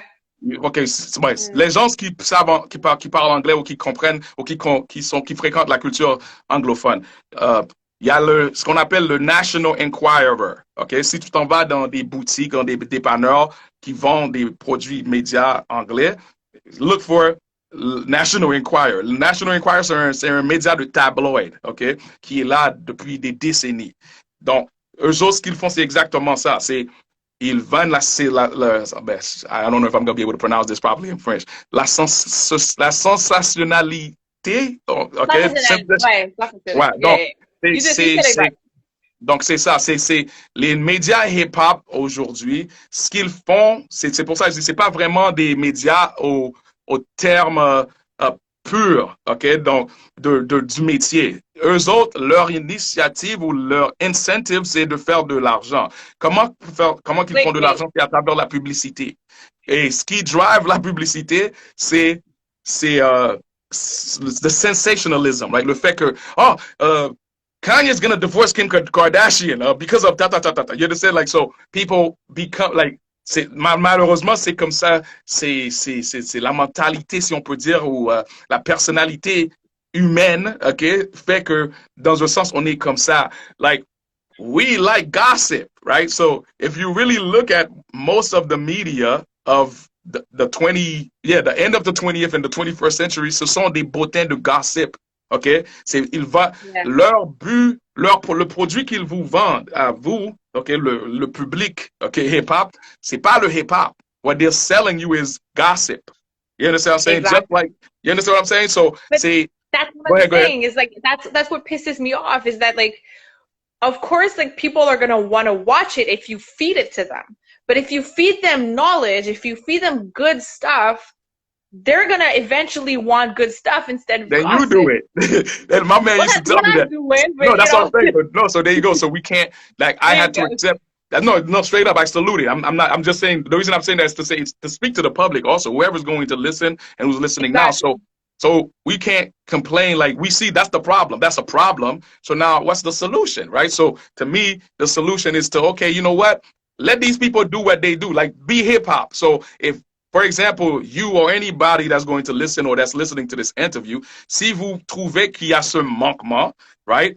Ben, si vous avez ce désir et ce talent, ou même si vous n'avez pas le talent, vous pouvez quand même comme je disais tantôt, c'est pas nécessaire d'avoir le talent. Si on a le vouloir, on peut apprendre. You know what I mean? Like, donc, apprenez le métier, si on peut dire, puis investissez-vous, si on peut dire, dans ce milieu-là et créez des médias qui font ce que vous pensez qui devrait être fait, comme peut-être, comme vous avez dit tantôt, cette initiative éducative, right? D'éduquer les gens de cette culture-là, you understand what I mean? Mais généralement, les bottins, les médias hip-hop, malheureusement, c'est comme ça que c'est. Et ça fait partie de la business, right? Ces gens-là, ils sont là pour faire du bread. Et pour faire le bread, ils ont pas, c'est ça que je dis, ils ont pas, malheureusement, c'est beaucoup de ces gens-là, les businessmen qui own, okay, these companies, peut-être qu'ils n'avaient pas, ils n'ont pas cette intégrité-là. So, if they see the competition, like doing gossip, and that's what people are driving to, they feel like, well, if you want to compete, you're going to have to do more dirt, right? You're going to have to find more dirt. So TMZ, I mean, TMZ, that's what TMZ was. Now you see TMZ, le modèle de TMZ, je peux quand même l'apprécier parce qu'au début, c'était juste un bottin de gossip comme tous les autres. Mais au fil du temps, on voit que c'est comme ils ont pris une tournure. Ils font quand même la même chose, mais ils ont vraiment une tournure média. Comme c'est, like, ils vous donnent les nouvelles. Ce que nous, we don't know. There you go. You understand? So in that sense, unfortunately, in rap, a lot of the businessmen who own these medias, maybe they don't, that's what I'm saying. A lot of them too, they're not from the culture for real, right? So it was an opportunity that they found to make money. They're in it and they're going to keep doing things that they need to do to stay in power and to keep eating off of it. So that's what I'm saying. If people like you that have those, that see that, and it's the responsibility of these people to create, okay, companies that still make money, but that can actually create content that is educational, right? And and the fans too need to change their I don't want to say change. Maybe it says a lot about the so-called fans. It shows like, wow, that's what your interest is. Like, you want to know what this man is doing in his bedroom with his wife. You understand what I'm saying? Exactly. Like, little perverts. I've lost a lot of friends. I mean, there's like a bunch of Instagram links where I realized like a bunch of my friends were like, they were spending hours looking at like, pretty much like it ended up like straight up soft porn. And I was just like, okay, so like if you spend your day looking at that shit instead of like educating yourself or, you know, just being part of their actual culture instead of like spreading that shit. And just because like if you spend half your day numbing your brain and watching that type of shit, it says a lot about you and it says a lot about what you don't do in your life too. So it's like that's like the tabloids, the media, and all that stuff too. I mean, we have a mission in terms of media. We have a mission in terms of artists. And we have a mission in terms of like just hip hop heads in general to educate as best that we can. Yeah, but you know what? Like I said again, maybe that's me and you. Maybe we have those. I'm also trying to be fair in the sense, not fair. Yeah, I'm trying to be fair in the sense of, hey, to each his own. That rocks your boat. You know what I mean? You watching porn, that's you. You understand? Like, I'm not gonna knock you. It's just, I think what it is for me is balance in the sense that when the system, right, lifts up, okay, just that. I mean, and everybody else, that's what I'm talking when I talk about monopoly, right? When that's all that's being taking over, right? And it becomes a monopoly. This is where, like, I feel a little irky about it. And then there's no, it's almost like you blocking everybody else out. You understand? Yeah. So there, I got a problem. But hey, yo, dude, if that's what you're into, you do that over there. Just as long as you don't try to block me or somebody else who have a different perspective. Yeah. I mean, maybe you want to educate the public. You know what I'm saying? And that's why I feel like in talking and analyzing a lot about like the states and how hip hop artists are building in the States, whereas like in Quebec, how hip hop artists don't necessarily have the same funds or the same mentality of building, you know, like community building and like having the means to build schools where you know, we educate with teachers that are actually more historically diverse, you know, all that type of stuff that they're building in the States. We don't necessarily have those in Quebec. We do have some. We do have a lot of like people that educate in terms of Native culture as well. I mean, we're doing the best that we can, that's for sure. But it's just like, I feel like we were talking about there's a lack in Quebec of knowledge. There's a lack of more than just knowledge too, in terms of like actually building a strong hip hop community. But it's you know, it's in how we're gonna approach and access what they're building in the States for us to actually grow as a culture too.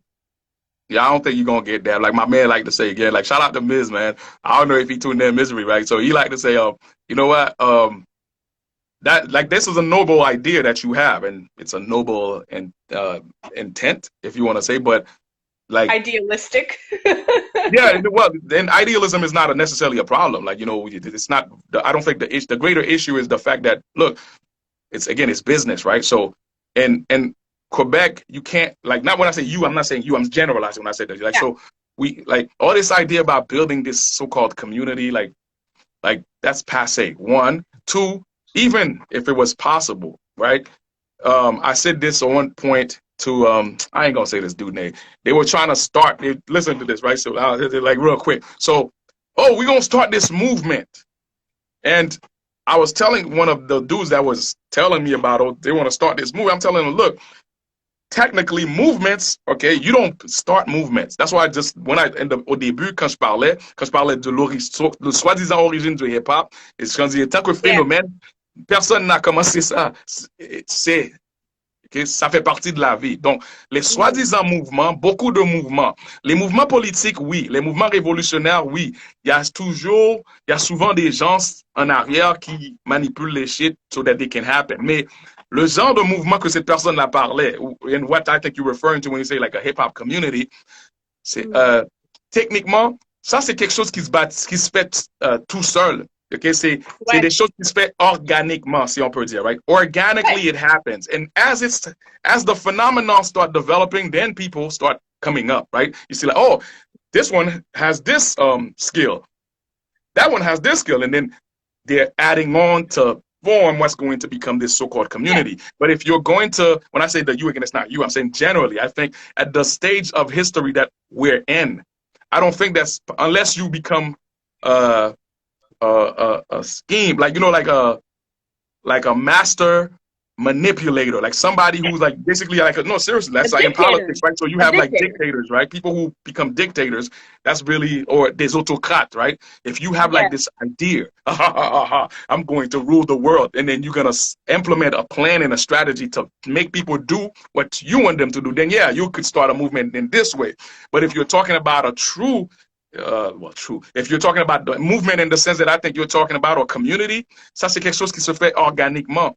Et Yeah, la volonté du peuple qui va le faire. Donc, si on n'a pas de soi-disant communauté hip-hop au Québec en ce moment, c'est parce que le peuple n'a pas cette volonté-là. Donc, quand exactly. le peuple aura la volonté, le phénomène se fera. You Je understand? pense So, que je pense que ça revient en boucle aussi avec qu'est-ce qu'on dit depuis le début, dans le sens que, tu sais, comme au Québec, ce qui manquait au Québec, admettons, ce qui manquait dans les beats, ce qui manquait dans le knowledge, c'est aussi un, tu sais, comme, surtout maintenant, là, tu sais, on a confirmé qu'avec l'Internet, c'était beaucoup trop facile de voir toute l'historique du hip-hop, de faire tes propres recherches, chose que, en fait, on fait plus, là, tu sais, depuis the early 2000, does people actually, like, Google artists to do researches? I don't know. I do. A bunch of people I know do. People in the media do. But that's what I mean in terms of like, c'est un désir aussi. C'est que là, oui, il y a un désir pour le rap keb parce que c'est de plus en plus populaire, parce que le mot a spread, puis parce que there's a hype and we're just living off it. Mais combien de temps ça va durer, puis aussi jusqu'où on va être capable de vraiment pousser, tu sais. Fait que, comme tu dis, it's organic, but at the same time, there needs to be people like you, people like Dramatic, people like Impost, people like SP, people like our media too, to educate and actually give that hunger for people to be curious enough to be like, oh, okay, so there's more to this hip hop thing. Yeah, of course. And here we are talking about it. yeah, you have your crowd though. So that's why I say, like, you know, Well, we in the built music. it. No, that's what I'm saying. So you cater to that crowd, like, but if you're thinking you're going to, it's like they say, like, if you throw your net too wide in the ocean, I don't, it's not in the way the thing is structured right now. Like, even I had to learn that from the business standpoint of the music. It's like, oh, you know what? Nah, man, let me focus to my niche. If my niche right now is just 100 people, right, that follows me, that listens to me, that interchange and interact with me on social media, and if I drop like a CD, because I still drop CDs when I, like, even though I put them on Spotify, which I'm probably gonna change anyway, the Spotify thing. But anyway, but if I have 100 supporters, right, that does that, right there, you build that niche, right? Because in this day and age, like I say, like it's you can't. I don't think one should cast their nets too wide anymore, because right now it's about in a sense, I could say, for lack of a better term, cliques, right? So Yeah. people are into what they're into. You know what I mean? And that's it. So if somebody's into, if you want to say, social justice, it's like funnel, like, you know, like it's like tunnel vision, right? They're focused just on that, right? They don't want to hear what's going on over there or over here, right? And if somebody's into like you see, you were talking about, so if you are then I'm trying to not be pejorative to these people's choices of lifestyle, but I was gonna say, if you're a pervert, I mean, but if you're somebody, I mean, but that's just me being it's like I'm being judgmental, so I'm not gonna be judgmental. But so if you're somebody who's into porn, and you know what I mean, and I don't know, a super erotic shit, that's what you're gonna look for. You understand? So it's the same thing, even like in the music business, right? You see it, like those who are into like so-called gangster rap, that's all they do. Those who are into so-called cloud rap, that's all they do, and they live that lifestyle. So I had to realize that, okay, so let me stop trying to compete with everybody. You hear me? Like, that shit ain't gonna work, and I don't have the funds, right, and the backing, because to do that, I can do it, but I need the money to be able to compete with everybody. So it's like, what the hell with all that? Find your niche. So I'm saying this, like, to answer or to respond anyway to what you were saying. It's true and it's good what you're saying, but all this we are the world stuff doesn't work anymore. It's more my community. What's your community? Like, your community, you build them, or you help build each other. And you know how they say, when you go out there in the world, maybe they're gonna spread, you know, and infect somebody else. You understand what I'm saying? And then, like this, you have like a bigger phenomena. But all this stuff about, you know, building movements, I think, you know, build your movement. I mean, this greater Quebec hip hop, that shit is passe, man. People ain't into that right now. You know what I mean? No, it's true, but at the same time, a lot of like, I mean, a lot of people that I talk to are realizing more and more that like there's a separation in hip hop in Quebec that doesn't make sense anymore. What do you mean by separation? Separation in terms of language, in terms of like Francos between Anglos. There's less and less of a separation of like a clash of culture, pretty much. But it's still present. And I feel like, you know, that's why I started dealing with La Fin du Rap, is like I wanted to bring Anglophones and Francophones together. Ouais. Mais au début, c'était pas comme ça. Dans les années, je dis que c'est ça, dans les années 90, il n'y avait pas de français ou anglais. Il y avait juste du hip-hop. Donc, nous, on faisait des shows. Ça veut dire, like, si c'est un show où le promoteur, if the promoter book me and book Mazayan, we in the same show. We on the same stage. If they book, I don't know, Shades of Culture, for example, and not combine like a Exalt on that show, okay, you're gonna see Exalt, c'est français. Shades of Culture, they rapped in English. The people, that's why I say like it was smaller, but it was more focused, right? And these people, they were focused on one thing: the music and the culture. The language wasn't the issue, right? So yeah, beaucoup de, like, for example, shout out to see, I'm a nice guy. It just came to my head. I just thought about, yeah, you know what? There was the rapper Frenchy Blanco, for example, right? Lui, c'est un rappeur qui rappe en français. Mais son groupe, à lui, il y avait, it's a mixed group, right? They had English rappers rapping with French rappers. Puis si on peut parler du côté street rap or whatever, right? Beaucoup des rappeurs faisaient des featuring entre eux autres. You know what I mean? Like français et anglais. So on SP's first album, il y a Misery, son frère, qui rappe en anglais. Il y a aussi son petit frère qui rappait dans le temps, JJ, c'est l'autre frère. Lui aussi était sur l'album. Puis sur cette même chanson-là, je pense que c'est sur cette chanson-là, c'est là qu'il y avait Extrémiste, Zen, qui rappe en français. Et c'est pas Yvon ou Tweety, un étrange. Mais anyways, tout ça pour dire que dans les années 90, dans les années 2000, cette distinction ou division là, techniquement, ça n'existait pas. You understand what I'm saying? It's just, do you do good rap? And même ceux qui ne parlaient pas vraiment français, ou ceux qui ne parlaient pas anglais, dans les deux extrêmes, they made an effort, you know what I mean, from themselves. That's why I say it was organic, though. Nobody forced them. Nobody forced the guy Justin from D-Shade, okay, from Shades of Culture, to actually include himself into, if you want to say, the French aspect of, but he did. You understand? And I think he learned French then, you know what I mean? But in the beginning, as far as I can tell, like, no, he was just an English dude from NDG. You understand what I'm saying? Like, the French stuff was happening from the guys on the East Side. You understand? That's like two extremes, right? But then when there's shows, if they come together, they come together, and may the best man rock the crowd. You understand? But again, I don't know where that, I don't know. This is the only thing, like, see, I like to talk a lot, and I follow a lot of shit, and I think I know a lot of shit about, but this is one part of the phenomena that I cannot explain. How did this so-called, if you want to say, division and split, okay, happen in the rap culture in Quebec? I don't know. And that's what I'm trying to figure out too, because I feel like it just kind of happened, but it made no sense, and it stayed for as long as I can remember too. But how did it happen? That's like, it cannot just happen by itself. Something made it. I mean, like, why is it? Because it's people, right? I'm calling out to everybody that's listening right now. How the fuck did it happen? You know, somebody got I've been asking a bunch of people, and everybody's just like, I don't know. Like, it just happened. Okay, well, it's not satisfying. I'm very disappointed in you right now. I thought that you were gonna have. Yeah, no, honestly, like, see, that's what I'm saying. I'm like, wow, you know what? It's true for a guy who like to search and know. I haven't really focused on that phenomenon, but I know it exists, and I can see it clearly today. It's like, wow, you see it completely like that. Technically, it's almost like there's no English really, because what you have is like pockets of rappers and musicians in the English side that are doing their own thing, trying to survive. And whereas you see the French milieu is thriving, right, collectively. So you know what I mean? Yeah. So it's visibly, you can see it, but I cannot explain, like, when did that happen and how did it happen? You know what I mean? I'd have to think about it, I guess, and research. Well, it's also like a bunch of like the Anglophone rappers that I know are not necessarily gonna have shows here. They're gonna go to Toronto, they're gonna go to New York, and they're just gonna thrive elsewhere, but never necessarily in Quebec. But why not do shows here? Like, what, like?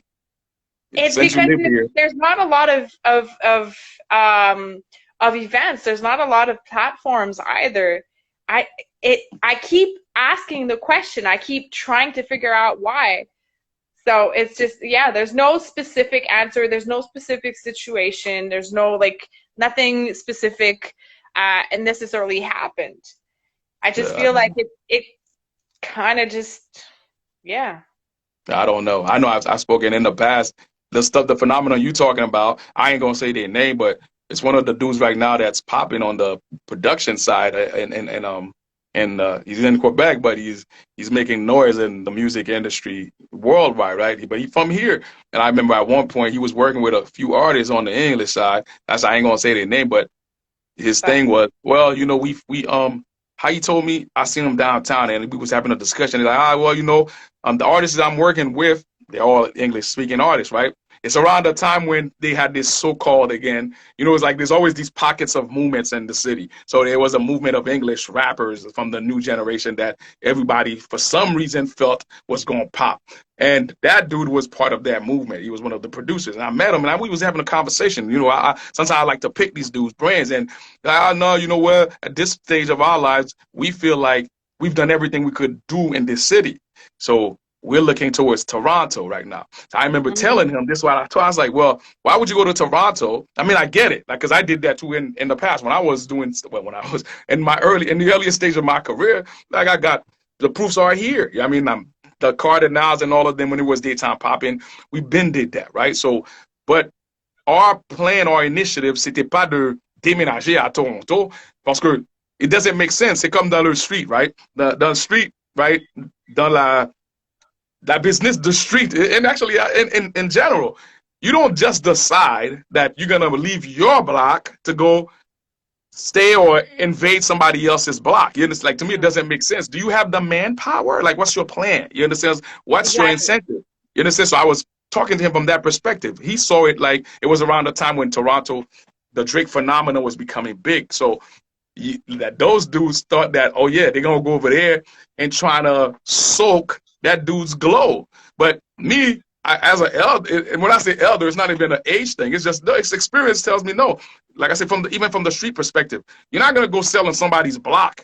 You know what I mean? And think you're gonna come here and post up. No, these people are either gonna shoot your ass. You know what I mean? Like, because you're not part of their clique. You're not a native of that block. So you don't just decide, I mean, you're going to go there, or you're going to go there like a sucker. You understand what I'm saying? You're going to go there and tuck your skirt and your tail and pander to these people for them to, again, see that the mentality. You're going to beg them to give you opportunity. You understand? But if you think you're going to go over there, and I know Toronto, I lived in Toronto too. That time gap that you were talking about, I told you I was living in Toronto with my parents. Exactly. Okay? So I deal with a lot of these dudes over there, and I know how these people think, and which is a normal thing. They have their own little thing going on. They're not going to let you come outside and take over or participate unless they really like you. And this is an exception, right? So that's basically to say that, I don't know, these people, a lot of these English rappers around that time, like, and you know what? That's what I'm saying. Like, me, I'm an asshole in that sense. I remember, like, that's what I'm saying. Fools was like, swear that this was the second coming of Jesus Christ, right? These people was going to change the game. Where they at now? You understand what I'm saying? Like, seriously, like, well, that dude, he's still a producer and he making moves and all that. But that's him. That's the producer. We're the rappers. We're all these so-called English rappers that everybody swore was going to be the saviors of this city and put so-called this city on the map. Where are these fools at? They all disappeared. You understand what I'm saying? Well, I mean, there was someone in the comments that were saying it's about how, like, the grants and subventions and all that shit it is focusing more on the Francophone side. And I think Misery just popped. When the Quebec politics favored the French culture. Yeah, exactly. It's just, I feel like when the Francophone, that's probably it. It's like when the Francophone felt like they were losing their culture because we were kind of invading. Ouais, mais ça, c'est pas une. Moi, je prends pas cette. C'est pas que j'aime pas, c'est. Je ne peux pas accepter cette réponse-là parce que. Je ne dis pas que c'est pas possible. Et je pense que oui, la politique joue là-dedans, mais. Je pense que c'est plus complexe que ça. Even if it, okay, let's say that was the truth, right? Mais pour que ça fonctionne, people have to accept it. You understand what I'm saying? It's like you have to, so cette idéologie-là, you understand? Like, sauf que, tu sais, l'affaire, mais c'est un bon point dans le sens que Dans le sens que, tu sais, si tu veux partir quelque chose ici, au Québec, en français, c'est quand même crissement pas mal plus facile. Tu sais, même moi, produire un film en anglais, j'ai moins de ressources que si je le produis en français. Ouais, mais comme, look, let's not forget, at least, même si c'est un peu notre conversation n'est pas une conversation systématique, ok, ou bien organisée, mais je pense que il y a certains thèmes qui se répètent here, ok. Au début ou au début de notre conversation, ok. Ouais. Je me souviens, moi je l'ai dit, moi je le dis encore. Oui, ça peut être vrai. Je sais que il y a une partie que it's true, okay? The politics, the French politics shit, the language politics definitely plays into that. But it's not an excuse. Remember, if we take into consideration what I said, if you're doing hip hop, right, or if you a boss, you understand? You're not gonna let these people stop you. You don't need their money. Like, look, you know why you need their money? You need their money if that's why I say like, it's not me saying it, but these are principles, okay? Look. They tell you, look, sometimes you have to, you know what I mean? Like, it's like knowing your, give me some time, okay? I'm trying to articulate it. I know Yeah, no what I want problem. to say to you. So people have to, I'm general, I'm saying myself included, okay? It's like you have a plan and it's like, yeah, going by steps, it's level. Like they say, it's levels to this shit, man. So you can't have like, I want to be the best and the most excellent at this shit, right? And I want to be that was always the initiative. Like not in my head, I see myself since the beginning on the level of the Nas, the Cool G raps. You understand what I'm saying? You mentioned LL Cool J and all that, the Jay-Z's, artistically and even business-wise, right? Realistically speaking, so we were talking about idealism and realism, Yeah. so the ideal is that, and the ideal is true. Realistically, though, I got to look at it like, well, where am I? For example, my geographical, social, political context. I'm in Quebec. Okay. Yeah. What's the demographic like? It's not as much people as in the U.S. Right? Okay. That's already like, you know what I'm saying? Like, you see, like, so you being realistic. You're looking at how the shit. So I have visions of Jay-Z's status. But I'm here. I'm in Quebec. You understand what I'm saying? So how am I going to do that? So this is what I'm saying. Like I'm saying like when people hear like Anglophone, Francophone, I don't care. If you have a vision, right, you got to be realistic also. So it's that's what I'm saying. It's like that's why I say that. That's what to be a boss and to be a master. You understand? C'est quand tu maîtrises tout. You understand? So tu vois les problèmes, tu essaies de développer des solutions pour ce problème-là. Donc, c'est ça qu'on parlait, de solutions. Ouais. Ouais, c'est pas faire le pitoyable. And, oh gosh, it's because, see, the French government here, they give the grant. Oui, c'est vrai, c'est une réalité. Mais c'est comme c'est dit au début. Who cares? I don't care. I don't want their money. So maybe you can't make a movie that's at the level of, I don't know, Quentin Tarantino. That would come in my head right at this point. Man, do something that's, I don't know, what's her name? Homegirl that, Lisa, not Lisa Ray, man. Like, shucks, man. African American girl, right? She started doing. Say, is it Lisa Ray? Issa Ray. That's what. Issa Ray, right? Wait, I have a different name too. Look, they started small. A lot of people are doing that right now, right? Well, now. In the last 10 years, you see Instagram, right? A lot of people became stars in terms of comedy or theater through Instagram. They decided, you know what? Well, I don't have the budget to do like Hollywood does. So we're going to use this platform, right, to create, and you know what? One group, a collective that did that. At one point, if you remember 10 to 15 years, yeah, 10, 15 years ago, maybe even less, right? You had the money and violence movement in New York, right? So it's these Haitian homies, right, brothers from Brooklyn or whatever, who decided to, you know what? We're going to create our own film. Now, Banju, it wasn't aesthetically, refined. But who cares? You understand? They had the vision and they did it. And they ain't taking over. This guy, you talk. Go ahead. My bad. Even Spike Lee that created 40 Acres and a Mule, he created it from scratch too. Start from the bottom, like Drake said. Drake a liar. He ain't start from the bottom. But you guys in Quebec, right? Y'all in the bottom. You understand? No, but it's true. But look, he's a liar. But what he's saying is true. He's a liar in the sense that because technically, from my perspective, you didn't really start from the bottom. Well, I mean, it's not that he's a liar. It's just that he's not speaking from his truth. That's not his truth, but he's telling the people you should do it. It's just that he's not actually like a good role model in terms of proving Okay, that so you're a liar. That's what. So that's what I said. That's what I said. You fake. Look, look. It's like me telling. That's what. Look, I want to be like. I want to be at the level of Jay-Z. But guess what? I'm not at the level of Jay-Z right now. Who am I to start telling you Jay-Z shit? That makes no. Like doesn't mean I can't teach. I can teach principles, but like it's certain things that I can't tell you because I haven't do what Jay-Z done. You understand what I'm saying? So if I start, I could tell you about them. I could write from that. Look, that basically this is what I'm saying. If I decided today to write from Jay-Z's perspective, right, and I could do it very well and fake, like they say, fake it. But my fakeness could only go so far because Jay-Z is dealing with billions. There's certain things that Jay-Z's doing artistically, right? Like it takes money. That's what you guys were talking about. You say, look, the French artists here, they have access to government grants, etc., so they're able to manifest bigger and better things. I'm telling you, Anglophone artists are moving out. Yeah, but stop. I'm saying like, well, that's what these are personal choices. So if personally, if you feel that that's the thing you should do, by any means do it. But right now we're talking from if I'm listening to the conversation we're having, it's more of a general collective thing. So I'm saying collectively, whereas from a general perspective, people here who are Anglophone, right? Of course, also let's be realistic. I said the demographic, like you can start from here. I think you could, and I've always believed that. Okay, look, a lot of time I didn't have to stay here. I could have went back, and I travel back all the time. You understand? Like COVID kind of stopped me right now, but I'm always in the U.S. You understand? That's so.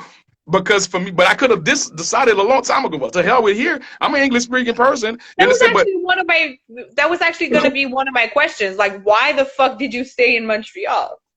Well, I think like because look, as a I don't like the term spiritual or religious. Like, okay, because of my philosophy in life, I believe that I'm here for a reason. Like, God got me here for a reason, obviously. So we gonna figure this shit out. 1, 2.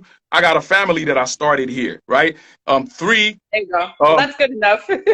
No, well, that's good enough. I still could have left though, but like realist. That's why I say I'm a realist. Like, look, on my block in 112th Street, 6th Ave, right in Miami right now, right? It's probably at least 20 fools, okay, younger than me, who does the same shit that I'm doing right now. Remember when I told you, that's how this started. I was telling you, like, this producer that was talking about, oh, these young artists, they feel like they did everything they could have done in Montreal, so now they've exhausted everything here, and it doesn't seem to be giving them the return on their investment. They're going to go to Toronto, somebody else's territory. So me leaving Florida, which wasn't my choice, that was life. That was my parents. We weren't legal over there, so we came here where we could get our paper. So me leaving there all these times, right, going back to some of these blocks in the United States as an older dude, and trying to compete with some of the little homies. That don't make sense. You understand? Like I said, there's 20 dudes that's just as hungry as me, but younger than me. Why would I go over there and compete with them when here in Quebec, ain't nobody doing shit? That's what we're talking about right now. Who? Like, I know some of the names. I know some of the names that you could bring up that are individually, they seem to be, and I'm not dissing them. I'm just saying, like, no, people, let's be realistic. The same shit I said about the so-called golden age right now of Quebec French hip-hop, bullshit. Everybody right now is just trying to stay above water. Even the ones that you see that did some moves in the US, that got some videos that got views, that ain't shit. You understand? Look, everybody's doing views today. I may not have it, the same level of views, but forget me for now. Amongst themselves, they all have high amount of views. But what is that doing? What's the view doing? Is it, look, do they have money? You understand? Do they have the success that they crave for? Do they have the respect that they crave for? No, they don't. You understand what I'm saying? So it's to say, forget all that shit. You understand? Like, so for me, it's stop complaining. The so-called English-speaking people who you part of the society here. You understand what I'm saying? You're here. You could do like me. Like, look, if you don't like it, leave. Okay, that's one. But if you're not gonna leave, right, make the best of it here. So maybe politically, you can't fight these people, and I don't think it's about fighting like like violently in that sense. No, but it's about making your space. Yes, resist in the sense of, well, no, I'm here too. And I belong here. You understand? Like, and I contribute here. Therefore, like me, I don't believe, like I said, does go government grants and all that shit, right? And I think it's even better the fact that you guys are not, like, in general, that, well, you don't have access to that. So keep your money, take your resources, your own resources, and build. That's why I say, like, look, realistically, start small to go big, and then you export. You understand? But for me, yeah, I mean, I don't believe in this. I'm not saying that's the only model, but I'm very critical of the model of people. It may work for some, but generally to me, that's not a good model. Leaving here in the pop world, yes, it works easier. But in the rap world, no, because white American, look, unless maybe because of the Drake phenomenon and Presser and all of them right now in Toronto, right? Maybe that might trickle down to the rest of Canada. But generally, right? Look, I'm not American citizenship legally. I'm American culturally, okay? Yeah.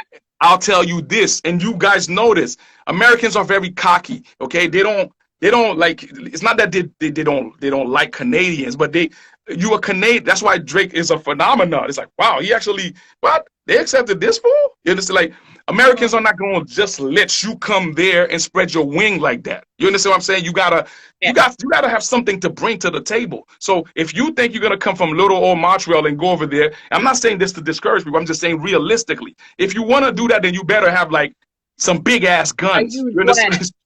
You understand what I'm saying? So therefore, what are you gonna do? Are you gonna be a loser? No. Then rule your world. You understand? So rule your block. You know what I mean? Sell to the fiends on your block. Even if look, maybe you have only 10 fiends, and over there in the US, they got like 100 fiends. Deal with your 10. That's what I told you earlier when I said the niche thing, right? So I told you, if I only have 100 people, right, I'm going to start with them. You understand? That's why I say I'm not stupid, and I'm not, if I was stupid and greedy, right? Look at I'm great up here. I told you I'm 45 years old. Me too. That's what I'm saying. So what's up, man? Like, that's why I can't hear, like, especially like how you a young person, right? In your early 20s, and you bitching like you already like in your 50s. You understand? You ain't do shit. You understand what I'm saying? So for me, it's like, nah. No, straight up, you know what I mean? Like, look, if I would have quit, I'd have quit a long time ago. You understand? No, I don't believe in quitting. I believe in winning. You know what I'm saying? Like, that's what I'm winning. I'm going to win some way, somehow. I don't know how, but I'm going to win, nigga. You know what I mean? Excuse my language. You know what I mean? No, straight up, I get passionate about this because I'm like that, and I don't like what I'm seeing. Like, stop the whining. You know what I'm saying? Like, stand up, do something, and you don't need them. Do it, and then, you know, okay, again, that's Misery used to tell me that too. Do it, then they'll come. And then you'll be able to tell them what you want on your terms. Whereas now you sitting here, exactly, you understand what I'm saying? Like, dude, sitting here with your hands crossed. Oh, look, those kids across the street, they're eating. So you're just going to sit there and look at other people eat and complain over, how come we're not getting? You know what I mean? Like, that's crazy. That's a beautiful analogy. It's just like, so what are you doing? I know what I'm doing. I mean, I don't know about everybody else. I'm going to go get myself a plate. There you go. Get your grub on. A Tupperware too. Yeah, straight up. You know what I mean? And last thing, if you'll allow, I'll shut up for real. I think like we've exhausted a lot. C'est pour dire en français, moi je pense que le grand public québécois francophone, généralement, je pense qu'ils sont ouverts à tout. C'est juste que, comme je dis, les artisans, ok, de ce art-là, de ce culture-là. Pourquoi je dis artisans, c'est pas juste artistes, c'est les médias, etc., qui sont anglophones. C'est à vous de d'amener le produit. Serve the food and see if they're not gonna eat it. Français ou pas. You understand? That's why I'm saying, like, a hustler don't think French and English. You understand what I'm saying? Like, hustlers don't think, like, oh, she's French. I'm not gonna sell them my product. Or again, to take the analogy of a dope boy, right? The dope boy sells to French, English, Chinese, black, white. You understand what I'm saying? Brown. You know what I'm saying? Like, you understand? I'm not gonna take money from them because they speak Italian. No. What? That don't make sense, dude. You know what I mean? Like, you know what I mean? Like, cook the product, serve it, and see if they're not. Like I said, like, it didn't happen for me the way that I want it yet, but it's happening on a small scale. That's why I tell you, like, I don't follow all that media shit anymore, because if I did, at one point when I did, I was driving myself crazy because I was judging my progress by their barometers. And these, I was gonna say motherfuckers, man, because I don't want to curse because I really like. Now I get sentiment. You're hyping yourself up right now. I'm letting you go. Let's go. These people, they like, because I feel like ce sont des destructeurs de rêves. You understand? Dans ce milieu-là. Donc si moi j'aurais, comment dirais-je, si je m'aurais jugé, ok, mon progrès par l'entremise de ces soi-disant médias ou artisans qui sont dans la scène québécoise, yo, j'aurais quit a long time ago. You understand what I'm saying? Because y a personne, personne ne fait, y a personne qui m'aide. I don't need it. And I like it. So, you see when I say, yeah, I'm passionate about it because, oh yeah, motherfucker, y'all be like, see, I was gonna say it again. Oh, you think I'm gonna stop? Man, no, I'm gonna do more. You understand? Like literally, I'll do it even if it was in for the success. I'll do it just to piss you off, just to show you no. You understand? Look, I'm still doing it, and I'm doing it better than you at my age. You understand? And I'm doing it better than you in your own language. You know what I'm saying? And you're such a coward, you want to eat seriously. No, it's true. You're such a punk, right? That you're not gonna admit that I'm doing it better than you in your own and I get it. You're a sucker because for you it's like, well, how this dude, right, from the United States of America, right, who don't speak, look, it's true. I speak French, but I don't speak it like you. I don't think like French people. I don't have that French culture in my head. You understand what I'm saying? But how the hell do I do what I'm doing? And it's not to toot my horn, it's just a fact. If you really listen to my shit, you'll see like, oh shit, yeah, it's some good shit. It might not be the shit that you wanna, like, that shit that you wanna turn up to. But if you listen to it for what it is, nigga, please, I'm doing good shit in your language, better than you. So I understand why some of them like, okay, maybe that's what I'm saying, they suckers. You know what I'm saying? Like, the reason that's because you look at me and you see your failure. You know what I'm saying? Like, but don't look at me. You understand? Don't judge your progress looking at me. Because I'm doing me. You understand what I'm saying? Because I no longer do that. I don't judge my progress looking at their busted ass. You understand what I'm saying? I judge me, by what I believe that God called me to do. You understand what I'm saying? Exactly. But that's, like, nobody is supposed to, nobody's, personne est dans le, comment est-ce que je pourrais dire ça? Nobody can judge you, or nobody can judge your own success. In that sense, yeah, you could judge how successful you are at a certain extent. You know, you could judge me, but not in the sense that, like, sorry again, I'm just adding on to what you're saying. And you're supposed to be able to judge me. That's why I told you, look, listen to my music. I don't care if you like it. It's not about liking. It's like anybody that want to argue with me, right? If you want to prove me wrong, go listen to my shit and tell me, and then come and contact me and tell me, no, this shit is whack. But tell me objectively why it's whack. Don't tell me, well, to my face too, please. No, straight up. You know what I mean? Don't tell me, oh no, don't tell me you don't sound like White B. No, nigga, you compare me to White B. I told you to listen to it for what it is. You understand? Listen it for music, for rap. Am I rapping? Okay, am I making sense in the French language? Okay, est-ce que ma grammaire fait du sens? Okay, est-ce que je suis grammaticalement correct? 1. Est-ce que j'ai un flow? 2. Est-ce que mes beats, peu importe que ça soit le style que tu veux entendre, mais est-ce que ça sonne comme ça devrait sonner? Ouais, okay, then what? You understand what I'm saying? Like, you might not like it. It might not be your cup of tea. But that's how I'm saying, like, yeah, you should, that's judgment. Like, you judge, okay, you know what? It's like, wait, this or they both, I was going to, look, c'est comme juger un iPhone et un Samsung. Ce sont deux téléphones. Look, they're both the same thing, and like they're not the same model, okay? And yes, they have some technicalities qui sont spécifiques à eux-mêmes, mais étant que médium, un iPhone et un Samsung Galaxy, c'est quoi? Ce sont des cell phones. You understand? So how do you understand? So you judge them by what? Okay, can I make a call on this phone? Yes, I can. Are they both smart phones? Toi, tu parles de jugement objectif. Ouais, mais c'est moi, I don't care about your sentiments. I care about objectivity. C'est ça que je veux dire.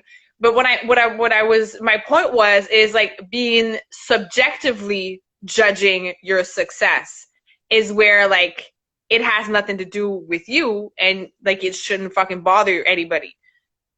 Yeah, but if you're a sucker and a weak, you know what I mean? Like that's, you know what I mean? Like that's what suckers do. I mean, suckers feel threatened by other people's success, or suckers feel it's like if you in darkness, like when they say like if I'm shining, you feel like you're in the dark. Of course, you don't want to see me shine. You understand what I'm saying? That's what I say. Like that's a sucker. You know what I mean? Me, I ain't got no problem. If you really shining, salute to you.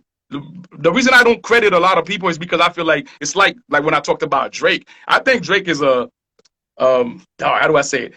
Good art. Yeah, in a certain sense, he's a good artist, okay? But Drake ain't all that. You understand? Because why do I say it? Because from the perspective that I'm coming from, Drake is not authentic to me. You understand? So for me to judge you as a great, okay? Authenticity, c'est un des critères. Donc, t'es pas authentique. C'est pour ça que je voulais en parler tantôt, tu sais, qu'on en a parlé un peu, en fait, d'authenticité. C'est quoi les critères d'être authentique, tu sais? C'est It's d'être to toi-même, do c'est simple, you. c'est d'être toi-même. Si t'es un pimp, sois un pimp. But Look, if you're a fake person and you're still being yourself, c'est ça que je veux dire. C'est que there's a lot of fake people, of course, in hip hop, but if they're fake by nature, then how can we tell them that they're not authentic? And is that going to even change anything? See what yeah, I but how mean? do you know they're fake? Like, that's what I'm saying. Like, obviously, look, you have certain, t'as quand même des critères par lesquels que tu juges que cette personne-là est fake. Ouais. Donc si selon les critères que tu as, et si c'est des critères qui sont objectifs, si tu conclus que je suis fake, je suis fake.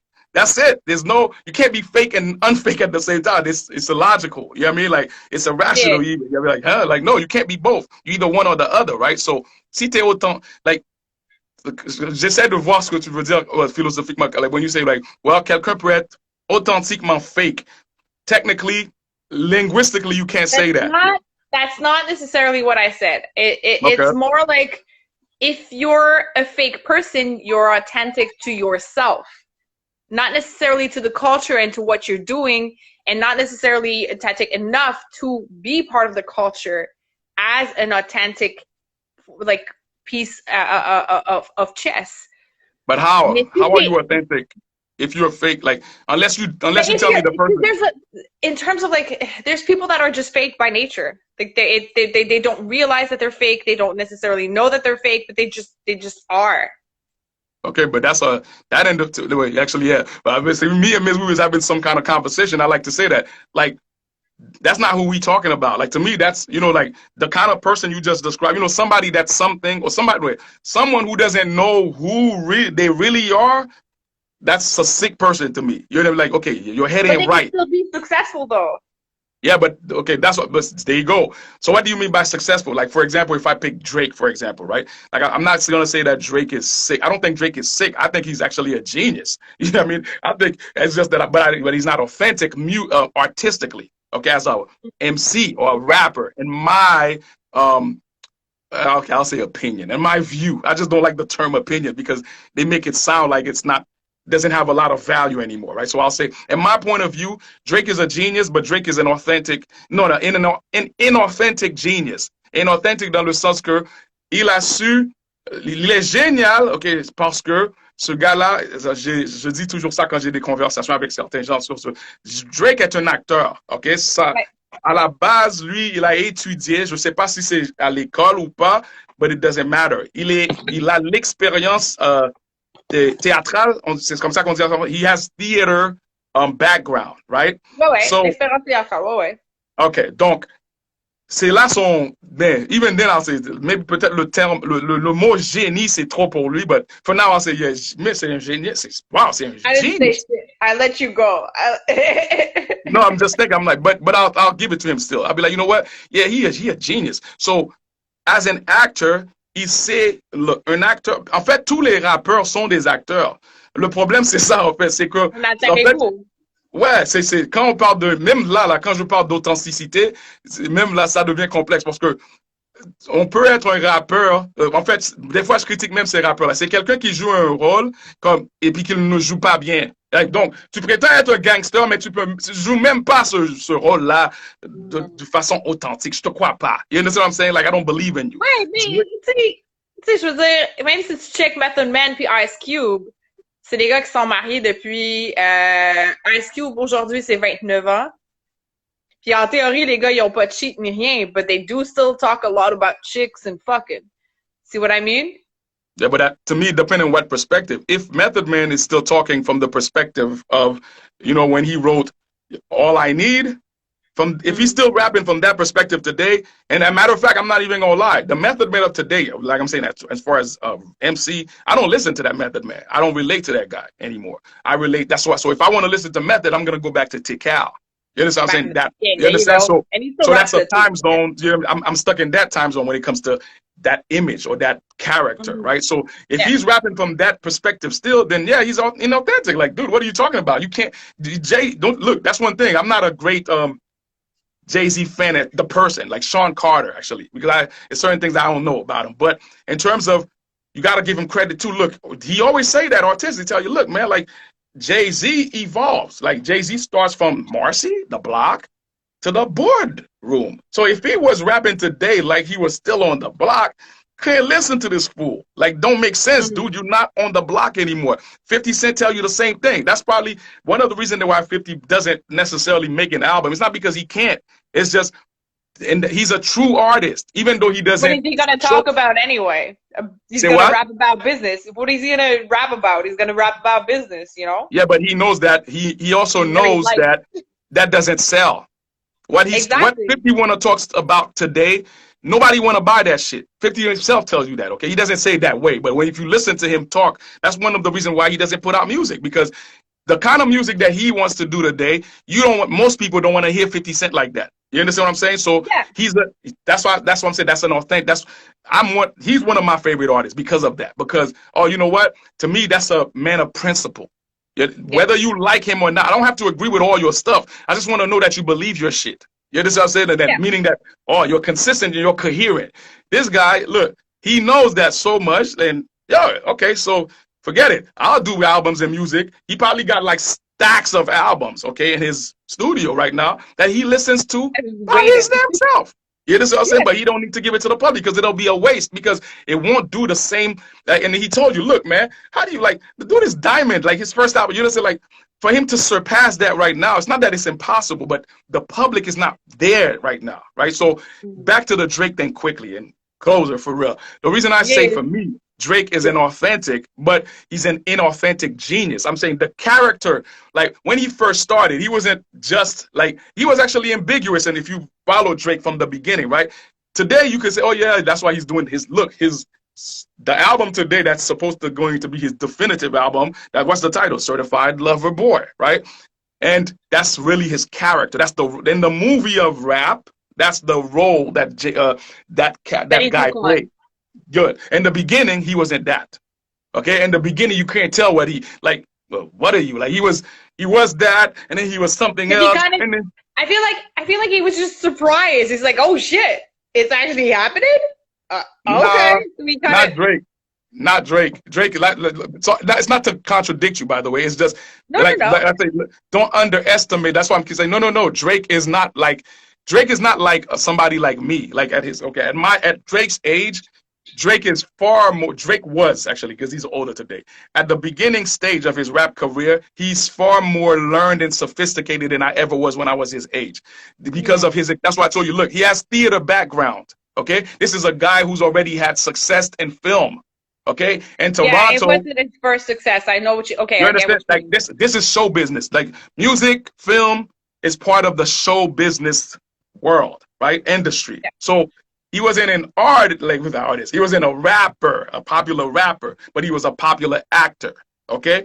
In the entertainment industry. So meaning he already had a lot of experiences knowing how the music business worked, and also his surrounding, like from his parentage, his father, okay?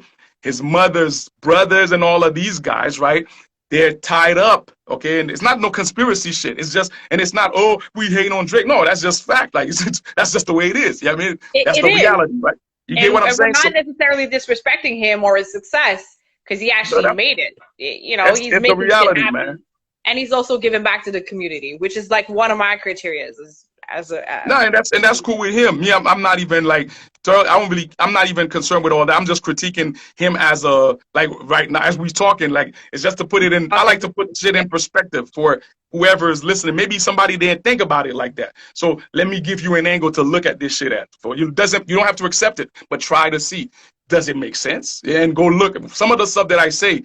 Can you really prove? Can you go find out? Oh yeah, he really. What? Drake is from Degrassi? Who doesn't know that? Like Degrassi is the biggest show and one of the biggest shows in Canada film, right? And it's an international phenomenon, Degrassi. It's not just Canada, USA, India. You understand what I'm saying? It was pretty big for its thing. So it kind of just like, it really hyped up for Drake, that's for sure. Because it's one of the long lasting shows that we had. So the experience he gained, like I'm saying, not just as acting, I'm saying, and the business, okay? And how the business works. That's why I'm telling people that it's a business, okay? So he learned all that. So the reason I say he's inauthentic, like that's again, my point is that his character, his image. It's like when you ask me, well, how did you get the name GunDei? I had to tell you the story behind it. Okay, so that if you really listen and I tell you that story, now if you take what I said into consideration, you're going to have to judge me based on the story that I told you and how I told you to look at my name. Now you're going to have to look at my music to see, well, is it consistent with what he said that his name meant and what he said his identity was? When he dresses, how does he dress? When he moves, how does he move? You understand? How is his videos done? You understand what I'm saying? So it's really all a question of like the image that you show and everything like from the little moves to the little details that you do that actually quantifies your authenticity as an artist and within the culture. Yeah, it's a brand. We need to wrap this up. Y'all, we've been doing this for a while and I don't want to wrap it up, but at the same time we got to. Yo, this has been one of my favorite interviews. No disrespect to other ones. This is really like so educational. So I really hope that the people that are listening or that have listened, on est sur la fin du rap, on the Hunger for Rap, with GunDei, OG, who's been around the world. That's what's up. On a Rap Barbare, un des vidéoclips qui est sorti. On a aussi Comme et Pouvoir qui est sorti en janvier dernier. Go check it out. We have name dropped. We have gone over so much fucking shit and knowledge over this almost 2 hours. Thank you. And do you want to give a shout out or, you know, just like shout out to everybody, man. Shout out to all the real ones, whoever you are. Shout out to everybody that's really in the struggle, that's really trying to make themselves into something, no matter what it is. It's not just all about music, everybody. The music is there as a blueprint that you can take from or as some inspirational thing that you can gain from to do what it is that you're doing in your universe. So if you are a policeman, if you are a politician, you a doctor, be the best at this. You understand what I'm saying? And trust God. And again, so yeah, I got my new album though. Don't worry, man. We got some, like, my next stuff is gonna be phenomenal. It's not because it's me, okay? I'm not revealing the title yet or who's on it. You understand? Like I'm back on my English shit. Not that I ever left. So that's what it's gonna be, mainly me singing, but it's some other shit, yo. You understand? Like, yeah.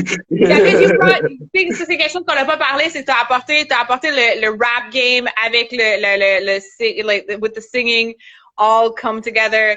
Anyway, là, on peut plus en parler. That's it. That's all. So we're gonna get exclusive. We're gonna follow you. Just send us anything that you have. See, it's all falling apart. Merci. Puis on se voit bientôt, man.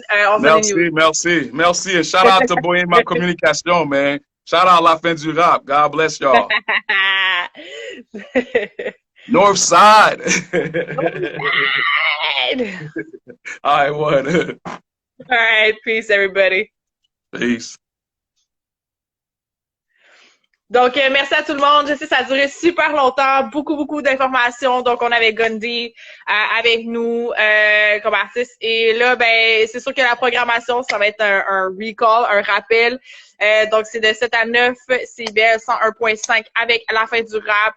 That's what's up. J'espère que vous avez vraiment apprécié. J'espère que vous allez avoir un petit peu plus de knowledge parce que, yo, moi, ma tête a fait juste exploser. Love you guys. See you in 2 weeks. All right, peace.